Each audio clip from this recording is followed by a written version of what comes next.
ಸ್ತೋತ್ರ ಆರಂಭಿಸುವಾಗ ವೈರಿಗಳು ತಮ್ಮೊಳಗೆ ಒಡೆದಾಡಿ ಸತ್ತು ಹೋದನ್ನು ನಾವು ನೋಡುತ್ತೇವೆ. ದೇವರು ತನ್ನ ಮಕ್ಕಳಿಗೆ ವಾಗ್ದಾನ ಮಾಡಿದಾಗ ಅವರು ಹೆದರಿಕೊಂಡಿದ್ದರು.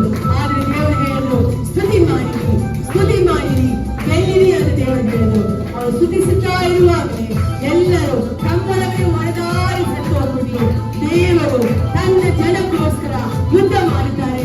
Hallelujah, hallelujah.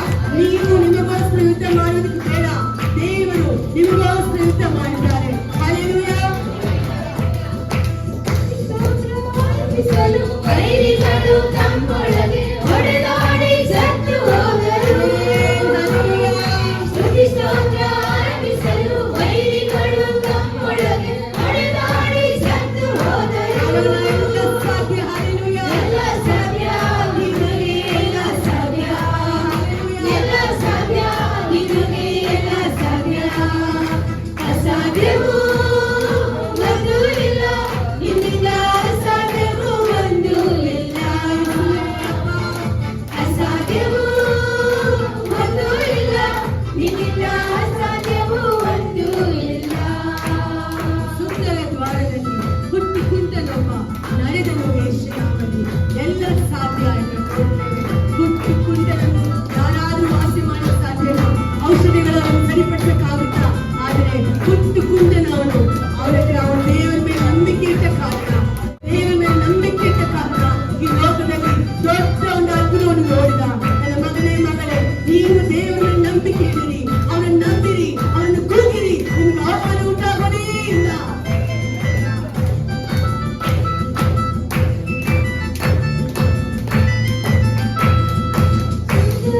ದ್ವಾರದಲ್ಲಿ ಹುಟ್ಟು ಕುಂಟನವ ನಡೆದನು ಯೇಸು ನಾಮದಿ. ಸುಂದರ ದ್ವಾರದಲ್ಲಿ ಹುಟ್ಟು ಕುಂಟನವ ನಡೆದನು ಯೇಸು ನಾಮದಿ. ಎಲ್ಲ ಸಾಧ್ಯ, ನಿನಗೆ ಎಲ್ಲ ಸಾಧ್ಯ, ಎಲ್ಲ ಸಾಧ್ಯ, ನಿನಗೆ ಎಲ್ಲ ಸಾಧ್ಯ. ಅಸಾಧ್ಯವೂ ಒಂದು ಇಲ್ಲ, ನಿನ್ನಿಂದ ಅಸಾಧ್ಯವೂ ಒಂದು ಇಲ್ಲ. ಅಸಾಧ್ಯವೂ ಒಂದು ಇಲ್ಲ, ನಿನ್ನಿಂದ ಅಸಾಧ್ಯವೂ ಒಂದು ಇಲ್ಲ.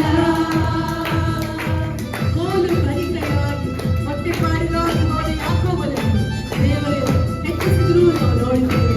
ಅವನು ಇಲ್ಲಿಂದ ತಂದೆ ಮನೆಯಿಂದ ಎಲ್ಲ ತಗೊಂಡು ಹೋದ, ಆದರೆ ದಾರಿಯಲ್ಲಿ ಎಲ್ಲ ಕಳ್ಕೊಂಡ. ಆವಾಗ ದೇವರನ್ನು ನೋಡ್ತಾನೆ, ನಾನು ಬರೀ ಕೈಯಾಗಿ ಹೋಗುತ್ತೇನೆ ಸ್ವಾಮಿ, ಏನ್ ಮಾಡೋದು ಅಂತ ಕೇಳಿದಾಗ ದೇವರೊಳಗೆ ವಾಗ್ದಾನ ಕೊಟ್ಟು ಕಳಿಸ್ತಾರೆ. ತುತ್ತಿನ ಕೈಯು ಹಾಗೆ ನಡೆದಿದ್ದರು, ತರ ಮಾಡುವೆನೂ ಅಂತ ಹೇಳಿದರು. ನೀವು ನೋಡಿದ್ರೆ ಆ ಯಾಕೋಬನ ತುಂಬಾ ನೋವಿಂದ ಹೋಗುತ್ತಾರೆ. ಅಲ್ಲಿ ಹೋದ್ರೆ ಅವಳಿಗೆ ಎಲ್ಲರೂ ಏಮಾರಿಸುತ್ತಾರೆ, ಕಷ್ಟ ಅನುಭವಿಸುತ್ತಾರೆ. 14 ವರ್ಷ ಕೆಲಸ ಮಾಡಿ ಮದುವೆಗಳು ಮಾಡಿ ದೇವರ ಮಕ್ಕಳನ್ನು ಕೊಟ್ಟರು ಕೂಡ ಅವನು ದೇವರನ್ನು ಬೇಡುತ್ತಾ ಇರ್ತಾರೆ. ಆವಾಗ ದೇವರು ಕೊಟ್ಟಂತ ವಾಗ್ದಾನ ಪ್ರಕಾರ ತಿರುಗಿ ಬರಂಗೆ ಮಾಡುತ್ತಾರೆ. ಆ ಯಾಕೋಬನನ್ನು ಇಸ್ರೇಲೇ ಎಂಬುದಾಗಿ ದೇವರು ಕರೆಯುತ್ತಾರೆ. ಹಲ್ಲೆಲೂಯಾ. ಆ ಯಾಕೋಬನ ಮುಖಾಂತರ ಇಸ್ರೇಲಿಗೆ 12 ಗೋತ್ರಗಳನ್ನು ದೇವರು ಉಂಟು ಮಾಡಿದ್ದಾರೆ. ಹಲ್ಲೆಲೂಯಾ. ಬರೀ ಕೈಯಾಗಿ ಹೋದವರನ್ನು ದೇವರು ಆಶೀರ್ವದಿಸಿದ ಕಾರಣ ಹೆಚ್ಚಿಸಿ ನಡೆಸಿದ್ರು. ನಿಮ್ಮನ್ನು ಮಕ್ಕಳೇ, ದೇವರ ನೀವು ಆರಾಧನೆ ಮಾಡ್ತಾ ಇರುವಾಗಲೇ ಅಪ್ಪ, ನಾನು ಬರೀ ಕೈಯಾಗಿದ್ದೇನೆ ಸ್ವಾಮಿ, ನನ್ನ ಹತ್ರ ಏನು ಇಲ್ಲಪ್ಪ, ನಾನು ಏನ್ ಮಾಡೋದು ನನಗೆ ಗೊತ್ತಿಲ್ಲಪ್ಪ, ನನ್ನ ಭವಿಷ್ಯ ಬಗ್ಗೆ ನನಗೆ ಭಯ ಉಂಟು ಸ್ವಾಮಿ, ನಾನು ಮದುವೆ ಯಾರನ್ನು ಮಾಡೋದು, ಎಲ್ಲಿ ಕೆಲಸ ಮಾಡೋದು, ಏನು ಸೇವೆ ಮಾಡೋದು, ನನ್ನ ಕುಟುಂಬ ಭವಿಷ್ಯ ಏನಪ್ಪ, ನನಗೆ ಭಯ ಆಗ್ತಾ ಇದೆ ಅಂತ ಹೇಳ್ತೀರಾ? ದೇವರ ಮಕ್ಕಳೇ, ಅವರ ನಂಬಿ ನಿಮಗೆ ಅವಮಾನ ಇಲ್ಲ, ಅವರ ನಂಬಿ ನಿಮಗೆ ಅವಮಾನ ಇಲ್ಲ. ನಂಬಿರಿ, ಬಿಡುಗಡೆ ಹೋಗ್ತೀರಿ. ನೀವು ಇವತ್ತು ಬರೀ ಕೈ ಆಗಿರಬಹುದು, ಆದರೆ ದೇವ ನಿಮ್ಮ ತುಂಬಿದ ಕೈ ಆಗುತ್ತೆ ಈ ಬರಕ್ಕೆ.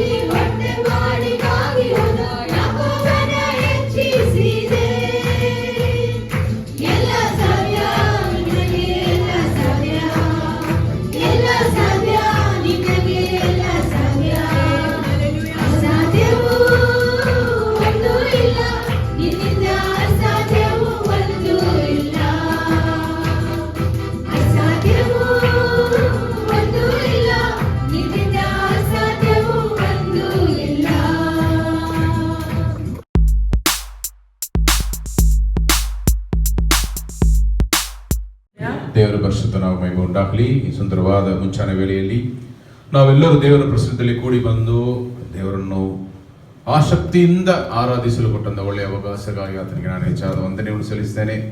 ಇವತ್ತು ನಾವು ವಾಕ್ಯ ಭಾಗವನ್ನು ನಾವು ಧ್ಯಾನಿಸಿದ್ದೇವೆ. ಎಲ್ಲರೂ ತಗೊಳ್ಳಿರಿ. ಯೋಹಾನನು ಅಧ್ಯಾಯ 5 ಮೊದಲಿಂದ ಇರುವ ವಾಕ್ಯಗಳನ್ನು ಓದೋಣ. ಇದಾದ ಮೇಲೆ ಯೆಹೂದ್ಯರದೊಂದು ಜಾತ್ರೆ ಬಂದದರಿಂದ ಯೇಸು ಯೆರೂಸಲೇಮಿಗೆ ಹೋದನು. ಯೆರೂಸಲೇಮಿನಲ್ಲಿ ಕುರಿ ಅಗಸೆ ಬಾಗಿಲಿನ ಹತ್ತಿರದಲ್ಲಿ ಒಂದು ಕೊಳವಿದೆ. ಇದಕ್ಕೆ ಇಬ್ರಿಯ ಮಾತಿನಲ್ಲಿ ಬೇತ್ಸತಾ ಎಂದು ಹೆಸರು. ಅಲ್ಲಿ 5 ಮಂಟಪಗಳಿವೆ. ಇವುಗಳಲ್ಲಿ ಬಹುಮಂದಿ ರೋಗಿಗಳು, ಕುರುಡರು, ಕುಂಟರು, ವೈಒಣಗಿದವರು ಬಿದ್ದುಕೊಂಡಿರುವರು. ಅಲ್ಲಿ 38 ವರ್ಷದಿಂದ ರೋಗಿಯಾಗಿದ್ದ ಒಬ್ಬ ಮನುಷ್ಯನಿದ್ದನು. ಅವನು ಬಿದ್ದಿರುವುದನ್ನು ಯೇಸು ಕಂಡು, ಇವನು ಹೀಗಾಗಿ ಬಹುಕಾಲವಾಗಿದೆ ಎಂದು ತಿಳಿದು, ನಿನಗೆ ಸ್ವಸ್ಥವಾಗಲಿಕ್ಕೆ ಮನಸ್ಸುಂಟೋ ಎಂದು ಅವನನ್ನು ಕೇಳಿದ್ದಕ್ಕೆ ಆ ರೋಗಿಯು, ಸ್ವಾಮಿ, ನೀರು ಉಕ್ಕುವಾಗ ನನ್ನನ್ನು ಕೊಳದೊಳಗೆ ಇಳಿಸುವರು ಒಬ್ಬರೂ ಇಲ್ಲ. ನಾನು ಬರುವುದರ ಒಳಗೆ ನನಗಿಂತ ಮುಂದಾಗಿ ಮತ್ತೊಬ್ಬನು ಇಳಿಯುತ್ತಾನೆ ಎಂದನು. ಹಲ್ಲೆಲೂಯಾ. ಇಲ್ಲಿ ನೋಡಿದರೆ ಇಲ್ಲಿ ಒಬ್ಬನು 38 ವರ್ಷ ರೋಗಿ. ಯಾವುದು ರೀತಿ ರೋಗಿ? ಏನು ಫೀವರ್ ಇತ್ತ ಅವನಿಗೆ? ಮೈ ಜೋರ ಹೇಳಿರಿ, ಮೈ ಪಾರ್ಶ್ವವಾಯು ರೋಗಿ. ಹಾಗೆ ಅವ್ನು ನಡೆಯಕ್ಕಾಗಲ್ಲ. ಆ ಒಂದು ಪರಿಸ್ಥಿತಿಯಲ್ಲಿ ಎಷ್ಟು ವರ್ಷ ಇದ್ದನು? ಎಷ್ಟು ವರ್ಷ? ನಮಗೆ ಫೀವರ್ ಬಂದ್ರೆ ಎಷ್ಟು ದಿವಸಗಳಿರುತ್ತವೆ? 5. ಏನಾದರೂ ಐಸ್ ಕ್ರೀಮ್ ತಿಂದ್ಬಿಟ್ರೆ, ಚಳಿಯಲ್ಲಿ ಹೋಗ್ಬಿಟ್ರೆ ಫೀವರ್ ಬಂದ್ಬಿಡುತ್ತೆ. ಇಲ್ಲಾಂದ್ರೆ ವೀಸಿಂಗ್ ತರ ರೋಗಗಳು ಬರುವಾಗ ಡಾಕ್ಟರು ಯಾಕೆ ಈ ರೋಗ ಬಂದಿದ್ದು ಏನ್ ಮಾಡ್ತಾರೆ ಕಂಡುಹಿಡಿದು ಒಂದು 3 ದಿವಸಕ್ಕೆ ಏನು ಕೊಡ್ತಾರೆ? ಕೋರ್ಸ್. ಆಮೇಲೆ ವೀಸಿಂಗ್ ಇರುವವರೆಗೆ ಹೇಳ್ತಾರೆ, ನೀವು ಟೊಮೊಟೊವನ್ನು ಏನು ಮಾಡಬೇಕು? ಅವಾಯ್ಡ್ ಮಾಡಬೇಕು. ನಾನು ನನ್ನ ವೈಫಿಗೆ ಈ ಥರ ಪರಿಸ್ಥಿತಿಯಲ್ಲಿ ಬರುವಾಗಲ್ಲ, ನಾವು ಎಲ್ಲಾದ್ರೂ ಹೊರಗಡೆ ಹೋಗಿ ಗೋಪಿ ಮಂಚೂರಿಯನ್ ಇದೆಲ್ಲ ತಿನ್ನುವಾಗ ಅದರಲ್ಲಿ ರೆಡ್ ಕಲರ್ ಅಲ್ಲಿ ಇರುತ್ತೆ, ಅದು ನೋಡೋಕೆ ಚೆನ್ನಾಗಿರುತ್ತೆ. ಬಟ್ ಅದರಲ್ಲಿ ಏನ್ ಮಾಡ್ತಾರೆ? ಟೊಮೆಟೊವನ್ನು ಏನ್ ಮಾಡ್ತಾರೆ? ಟೊಮೆಟೊವನ್ನು ಇದು ಮಾಡಿ ಮಿಕ್ಸ್ ಮಾಡಿ ಬಿಡ್ತಾರೆ. ಈವನ್ ಎಷ್ಟೋ ಇದರಲ್ಲಿ ಟೊಮೆಟೊವನ್ನು ಅವರು ಗ್ರೈಂಡ್ ಮಾಡಿ ಮಿಕ್ಸ್ ಮಾಡಿ ಇರೋದನ್ನು ತಿಂದ್ರೆ ಬೇಗ ವೀಸಿಂಗ್ ಬಂದ್ಬಿಡುತ್ತೆ. ಆವಾಗ ಔಷಧಿ ಕೊಟ್ಟ ಮೇಲೆ ಡಾಕ್ಟರ್ ಹೇಳ್ತಾರೆ, ನೀವು ಔಷಧಿ ತಗೊಳ್ಳೋದು ಒಳ್ಳೆಯದು, ಇವತ್ತು ನಿಮಗೆ ತಾತ್ಕಾಲಿಕ ಒಂದು ಪರಿಹಾರ ಉಂಟಾಗುತ್ತದೆ. ಆಮೇಲೆ ನೀವು ಟೊಮೆಟೊ ಇರೋ ಯಾವುದು ವಸ್ತುವನ್ನು ತಿನ್ಬಾರದು ಎಂದು ಹೇಳ್ತಾರೆ. ಹಲ್ಲೆಲೂಯಾ. ಆಮೇಲೆ ತಿಂದ್ರೆ ಏನಾಗುತ್ತೆ? ಇದಕ್ಕಿಂತ ಹೆಚ್ಚಾಗಿ ನಾವು ಕಷ್ಟಪಡಬೇಕು. ಆದ್ದರಿಂದ ನಮ್ಮ ಒಳ್ಳೆಯದಕ್ಕೋಸ್ಕರ ಡಾಕ್ಟರ್ ನಿಮಗೆ ಆಲೋಚನೆ ಕೊಡ್ತಾರೆ, ಔಷಧಿಯನ್ನು ತಗೊಳ್ಳಿರಿ, ನಿಮಗೆ ವಾಸಿ ಆಗುತ್ತೆ. ಬಟ್ ಆಮೇಲೆ ಈ ರೋಗ ನಿಮಗೆ ಬರಬಾರ್ದಂದ್ರೆ ನೀವು ಏನು ಮಾಡಬೇಕು? ಟೊಮೆಟೊ ಅಲ್ಲಿ ಕೈ ಹಾಕ್ಲೇಬಾರದು. ನೋಡಬಹುದು, ಚೆನ್ನಾಗಿ ನೋಡಿಕೊಳ್ಳಿ, ನೋಡಕ್ ಚೆನ್ನಾಗಿರುತ್ತೆ. ಬಟ್ ನೀವು ಅದನ್ನು ತಿನ್ಬಾರದು ಎಂದು ಹೇಳುತ್ತಾರೆ. ಆವಾಗ ನಾವು ಏನ್ ಮಾಡ್ತೇವೆ? ನನಗೆ ವಾಸಿಯಾಗಿ ನಾವು ಆ ಒಂದು ಆರೋಗ್ಯನಲ್ಲಿ ನೆಲಗೊಂಡಿರಬೇಕು ಎಂದು ನಾವು ಟೊಮೆಟೊವನ್ನು ನೋಡುತ್ತೇವೆ, ಬಟ್ ನಾವು ತಿನ್ನುವುದಿಲ್ಲ. ಸಣ್ಣ ಇವತ್ತು ಅದಕ್ಕೂ ಇರುವ ಸಂಬಂಧ ಏನು ನಾವು ನೋಡೋಣ. ಇಲ್ಲಿ ಇವನಿಗೆ ಒಂದು ಪರಿಸ್ಥಿತಿ ಇತ್ತು. ಆ ಪರಿಸ್ಥಿತಿ ಏನಂದ್ರೆ, ಮೇಡಮ್ ಜಿ ಮುಂದಿನ ಪಾಯಿಂಟ್ ಹಾಕಿ, ಮನುಷ್ಯರಿಗೆ ಅಸಾಧ್ಯವಾದ ಕಾರ್ಯಗಳು. ಇದು ಅವನಿಗೆ ಅಸಾಧ್ಯವಾದ ಕಾರ್ಯ. 38 ವರ್ಷ ರೋಗಿ, 38 ವರ್ಷ ಅವನು ನೋಡೋದಕ್ಕೆ ಕುಟುಂಬದಲ್ಲಿ ಯಾರು ಬಂದಿಲ್ವೇ? ಅದರಲ್ಲಿ ಬರೆಯಲ್ಪಟ್ಟಿಲ್ಲ. ಅಲ್ಲಿ 38 ವರ್ಷ ಹಾಕ್ಬಿಟ್ಟು ಹೋಗಿಬಿಟ್ರು. ಅವನಿಗೆ ಊಟ ತಿಂಡಿ ಯಾರು ಕೊಟ್ಟರು ಗೊತ್ತಿಲ್ಲ. ಸಮಾಜದಲ್ಲಿ ಎಲ್ಲೋ ಒಂದು ಮೂಲೆಯಲ್ಲಿ ಇದ್ದನು ಅಷ್ಟೇ. ತಿರಸ್ಕರಿಸಲ್ಪಟ್ಟ ಒಂದು ಜೀವನ, ಕತ್ತಲೆಯ ಜೀವನ, ನಡೆಯೋಕ್ಕಾಗಲ್ಲ. ಕುಟುಂಬದಲ್ಲಿ ಇರೋರು ಅವನು ಸೇರಿಸಿಕೊಂಡಿಲ್ಲ. ಈ ಕಾಲದಲ್ಲೆಲ್ಲ ಒಳ್ಳೆ ಶ್ರೀಮಂತರು ಮನೆಯಲ್ಲಿ ಈ ಪರಿಸ್ಥಿತಿ ಬಂದರೆ ಮನೆಯಲ್ಲೇ ನೋಡಿಕೊಳ್ತಾರೆ. ಬಟ್ ನೀವು ನೋಡಿದರೆ ಈ ತರ ಪರಿಸ್ಥಿತಿಗಳು ಬರುವಾಗ ಶಾಪಗ್ರಸ್ತನೆಂದು ಏನ್ ಮಾಡ್ತಾರೆ ಯಹೂದಿಯರು? ಅವನನ್ನು ಕರ್ಕೊಂಡು ಹೋಗಿ ಭಿಕ್ಷೆ ತಗೊಳ್ಳೋ ಎಂದು ಆಲಯದಲ್ಲಿ ಬಿಟ್ಬಿಡ್ತಾರೆ. ಅವನ ಅಲ್ಲಿ ಅವನಿಗೆ ಹೋಗೋರು ಬರುವವರು, ದೇವಾಲಯಕ್ಕೆ ಬರುವವರು ಭಕ್ತರು ಅವನಿಗೆ ಏನ್ ಮಾಡ್ತಾರೆ? ಏನಾದರೂ ಹಣ ಊಟ ಏನಾದ್ರು ಕೊಟ್ಬಿಟ್ಟು ಹೋಗುತ್ತಾರೆ. ಅದನ್ನು ತಿಂದ್ಕೊಂಡು ಅಲ್ಲಿ ಮಲಗಿದನು. ಪರಿಸ್ಥಿತಿ ಬಹಳ ನೋವನ್ನು ಕೊಡುವಂಥದ್ದಾಗಿತ್ತು. 1 ವರ್ಷ ಅಲ್ಲರಿ, ಒಂದು ಫೀವರ್ ಬಂದ್ರೆ ನಮಗೆ 1 ವಾರ 5 ದಿವಸದಲ್ಲಿ ಹೋಗಿ ಬಿಡುತ್ತೆ. 38 ವರ್ಷ ಫೀವರ್ ಇದ್ರೆ ಹೆಂಗಿರುತ್ತೆ ನಮಗೆ? ಅಯ್ಯೋ ಜೀವನವೇ ಸಾಕಪ್ಪ, ನನ್ನನ್ನು ನೀವು ಮೇಲೆ ತಗೊಳ್ಳರಿ ಎಂದು ಪ್ರಾರ್ಥನೆ ಮಾಡೋದಕ್ಕೆ ಪ್ರಾರಂಭಿಸಿಬಿಡುತ್ತೇವೆ. ಆದರೂ ಇವನು 38 ವರ್ಷ ಈ ಪರಿಸ್ಥಿತಿಯಲ್ಲಿ ಸವಿಸಿಕೊಂಡು ಅಲ್ಲೇ ಮಲಗಿದ್ದನು. ಅಲ್ಲಿ ಒಂದು ಆರೋಗ್ಯವನ್ನು ಕೊಡುವಂತ ಒಂದು ಕೊಳ ಇತ್ತು. ಅಲ್ಲಿ ಒಂದ್ಸಾರಿ ದೇವದೂತರು ಇಳಿದು ಬಂದು ಅದನ್ನು ಏನ್ ಮಾಡ್ತಾನೆ, ಆ ಸಮಯದಲ್ಲಿ ಯಾರು ಮೊದಲು ಹೋಗ್ತಾರೋ ಅವ್ರಿಗೆ ಏನಾಗುತ್ತದೆ, ವಾಸಿಯಾಗುತ್ತದೆ.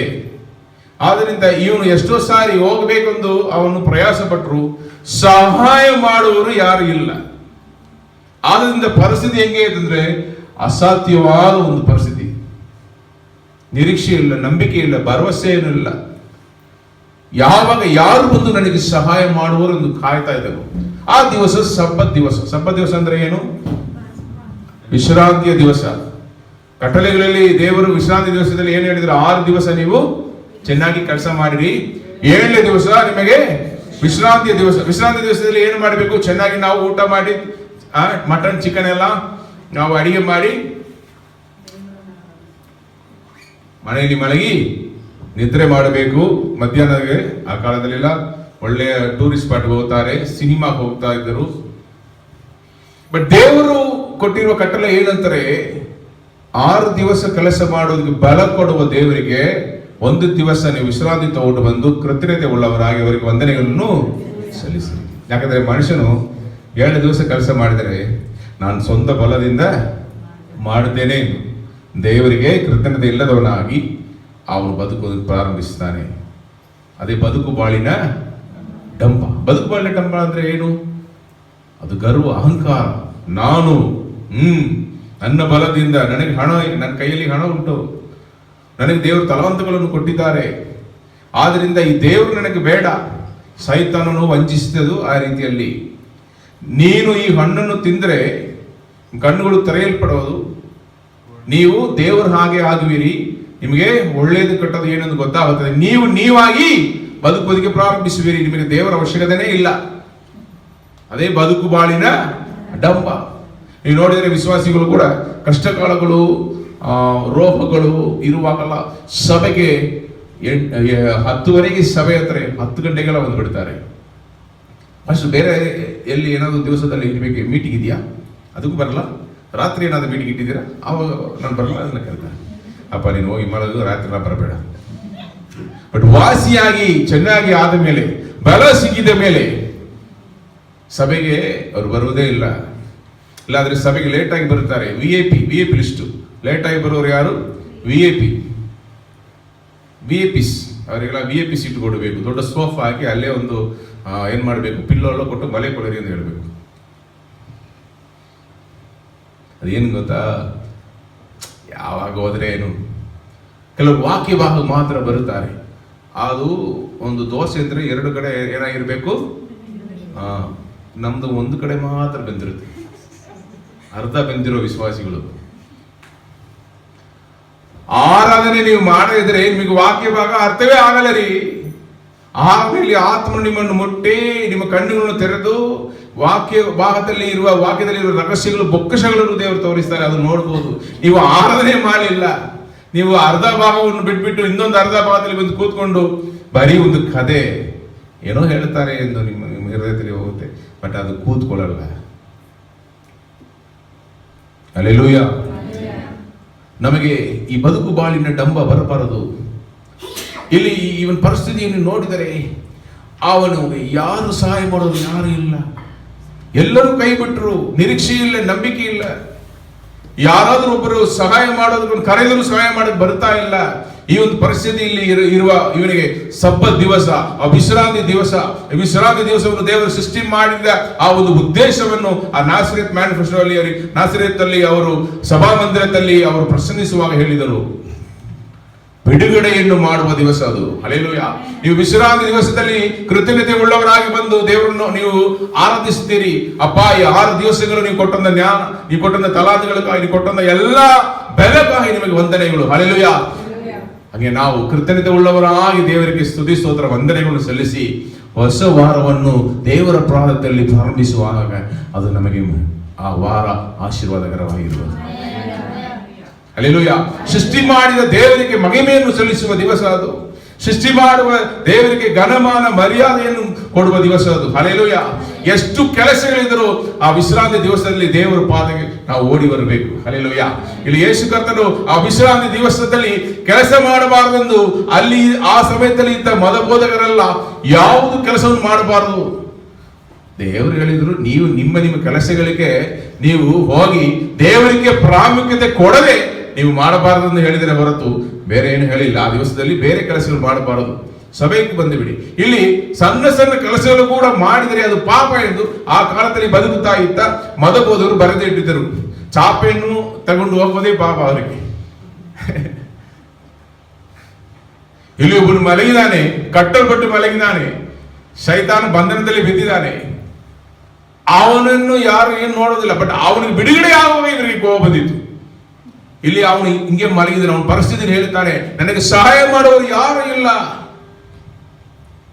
ಆವಾಗ ಅವನಿಗೆ ಏನು ಒಂದು ಮನಸ್ಸಲ್ಲಿ ಆಸೆ, ಒಂದು ವೇಳೆ ಇವರು ನಮಗಾಗಿ ಜೊತೆಯಲ್ಲಿ ಕೂತ್ಕೊಂಡು ಆ ದೇವದೂತನು ಇಳಿದು ಬಂದು ಆ ನೀರಲ್ಲಿ ಏನ್ ಮಾಡುವಾಗ ಸ್ಟಿರ್ ಮಾಡುವಾಗ ಇವರು ಎತ್ಕೊಂಡು ಹೋಗ್ತಾರೋ ಎಂದು ಯೇಸು ಮಗವನ್ನು ನೋಡ್ತಾ ಇದ್ದನು.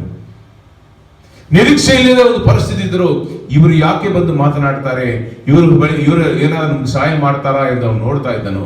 ಆವಾಗ ಯೇಸು ಕರ್ತನು ಅವನನ್ನು ನೋಡಿ ಹೇಳಿದರು,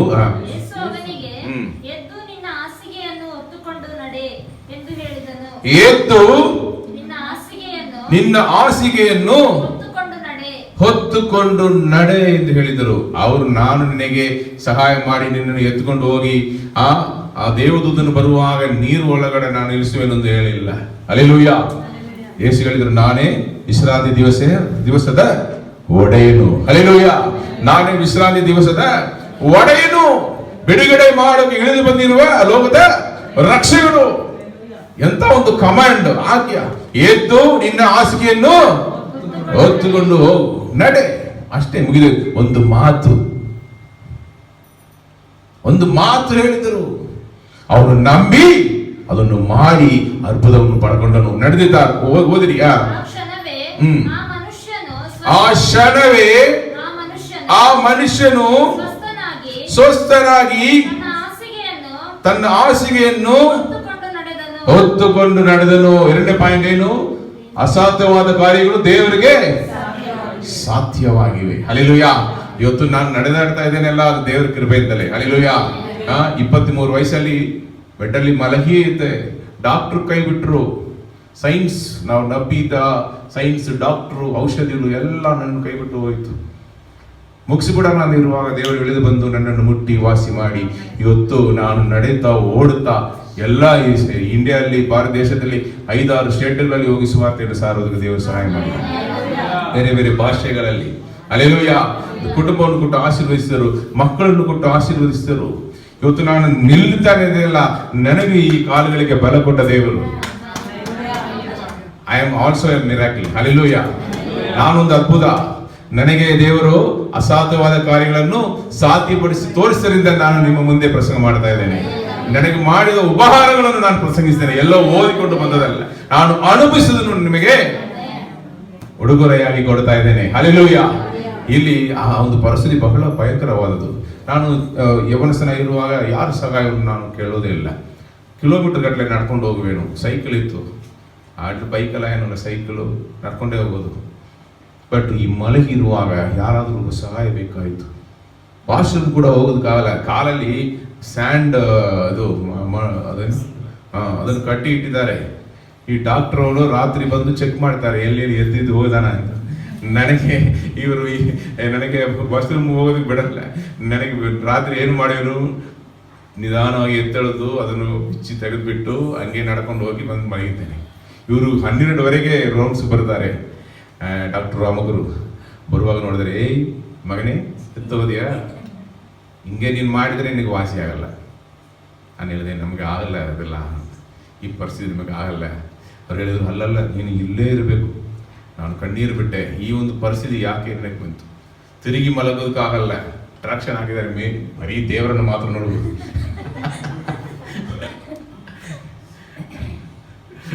ಹೌದು, ಟ್ರಾಕ್ಷನ್ ಹಂಗೇನೆ. ಈ ಕಡೆ ಆ ಕಡೆ ತಿರುಗಕ್ಕಾಗಲ್ಲ, ಬರೀ ದೇವರನ್ನೇ ಮಾತ್ರ, ನನ್ನನ್ನು ಮಾತ್ರ ನೋಡಿಕೊಂಡಿರಪ್ಪ ಅಂತ ಹೇಳಿಬಿಟ್ರು.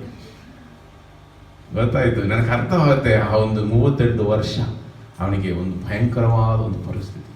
ಕಟ್ಟಲ್ಪಟ್ಟ ಜೀವ. ಈ ಕಡೆ ಆ ಕಡೆ ಹೋಗಿ ಏನು ಮಾಡೋಕ್ಕಾಗಲ್ಲ, ಜೀವನದಲ್ಲಿ ಏನು ಮಾಡೋಕ್ಕಾಗಲ್ಲ, ಎಲ್ಲ ಮುಗಿದೋಯ್ತು ಆ ಪರಿಸ್ಥಿತಿಯಲ್ಲಿ ಇದ್ದಾವೆ. ಇವತ್ತು ಯೇಸು ಕರ್ತನ ಒಂದು ಕ್ಷಣದಲ್ಲಿ ಅಸಾಧ್ಯವಾದ ಕಾರ್ಯಗಳನ್ನು ಸಾಧ್ಯ ಮಾಡುವ ದೇವರು. ಹಲ್ಲೆಲೂಯಾ. ಒಂದು ಕ್ಷಣದಲ್ಲಿ, ಒಂದು ಮಾತಲ್ಲಿ ಅವರು ಅವನ ಮೇಲೆ ಕಣಿಗರ ಪಟ್ಟರು. ಅಯ್ಯೋ, 38 ವರ್ಷ ಈ ಪರಿಸ್ಥಿತಿಯಲ್ಲಿ ಇದ್ದಾನೆ, ಯಾರು ಇವನಿಗೆ ಸಹಾಯ ಮಾಡಲ್ಲ. ಸಹಾಯ ಮಾಡೋದಕ್ಕೆ ನಾನು ಬಂದಿದ್ದೇನೆ. ಹಲ್ಲೆಲೂಯಾ. ಅದು ಪ್ರೀತಿ. ನಾವು ಅದನ್ನು ಅದ್ಭುತವನ್ನು ಕರೀತೇವೆ, ಬಟ್ ಅದು ದೇವರ ಪ್ರೀತಿ. ಹಲ್ಲೆಲೂಯಾ.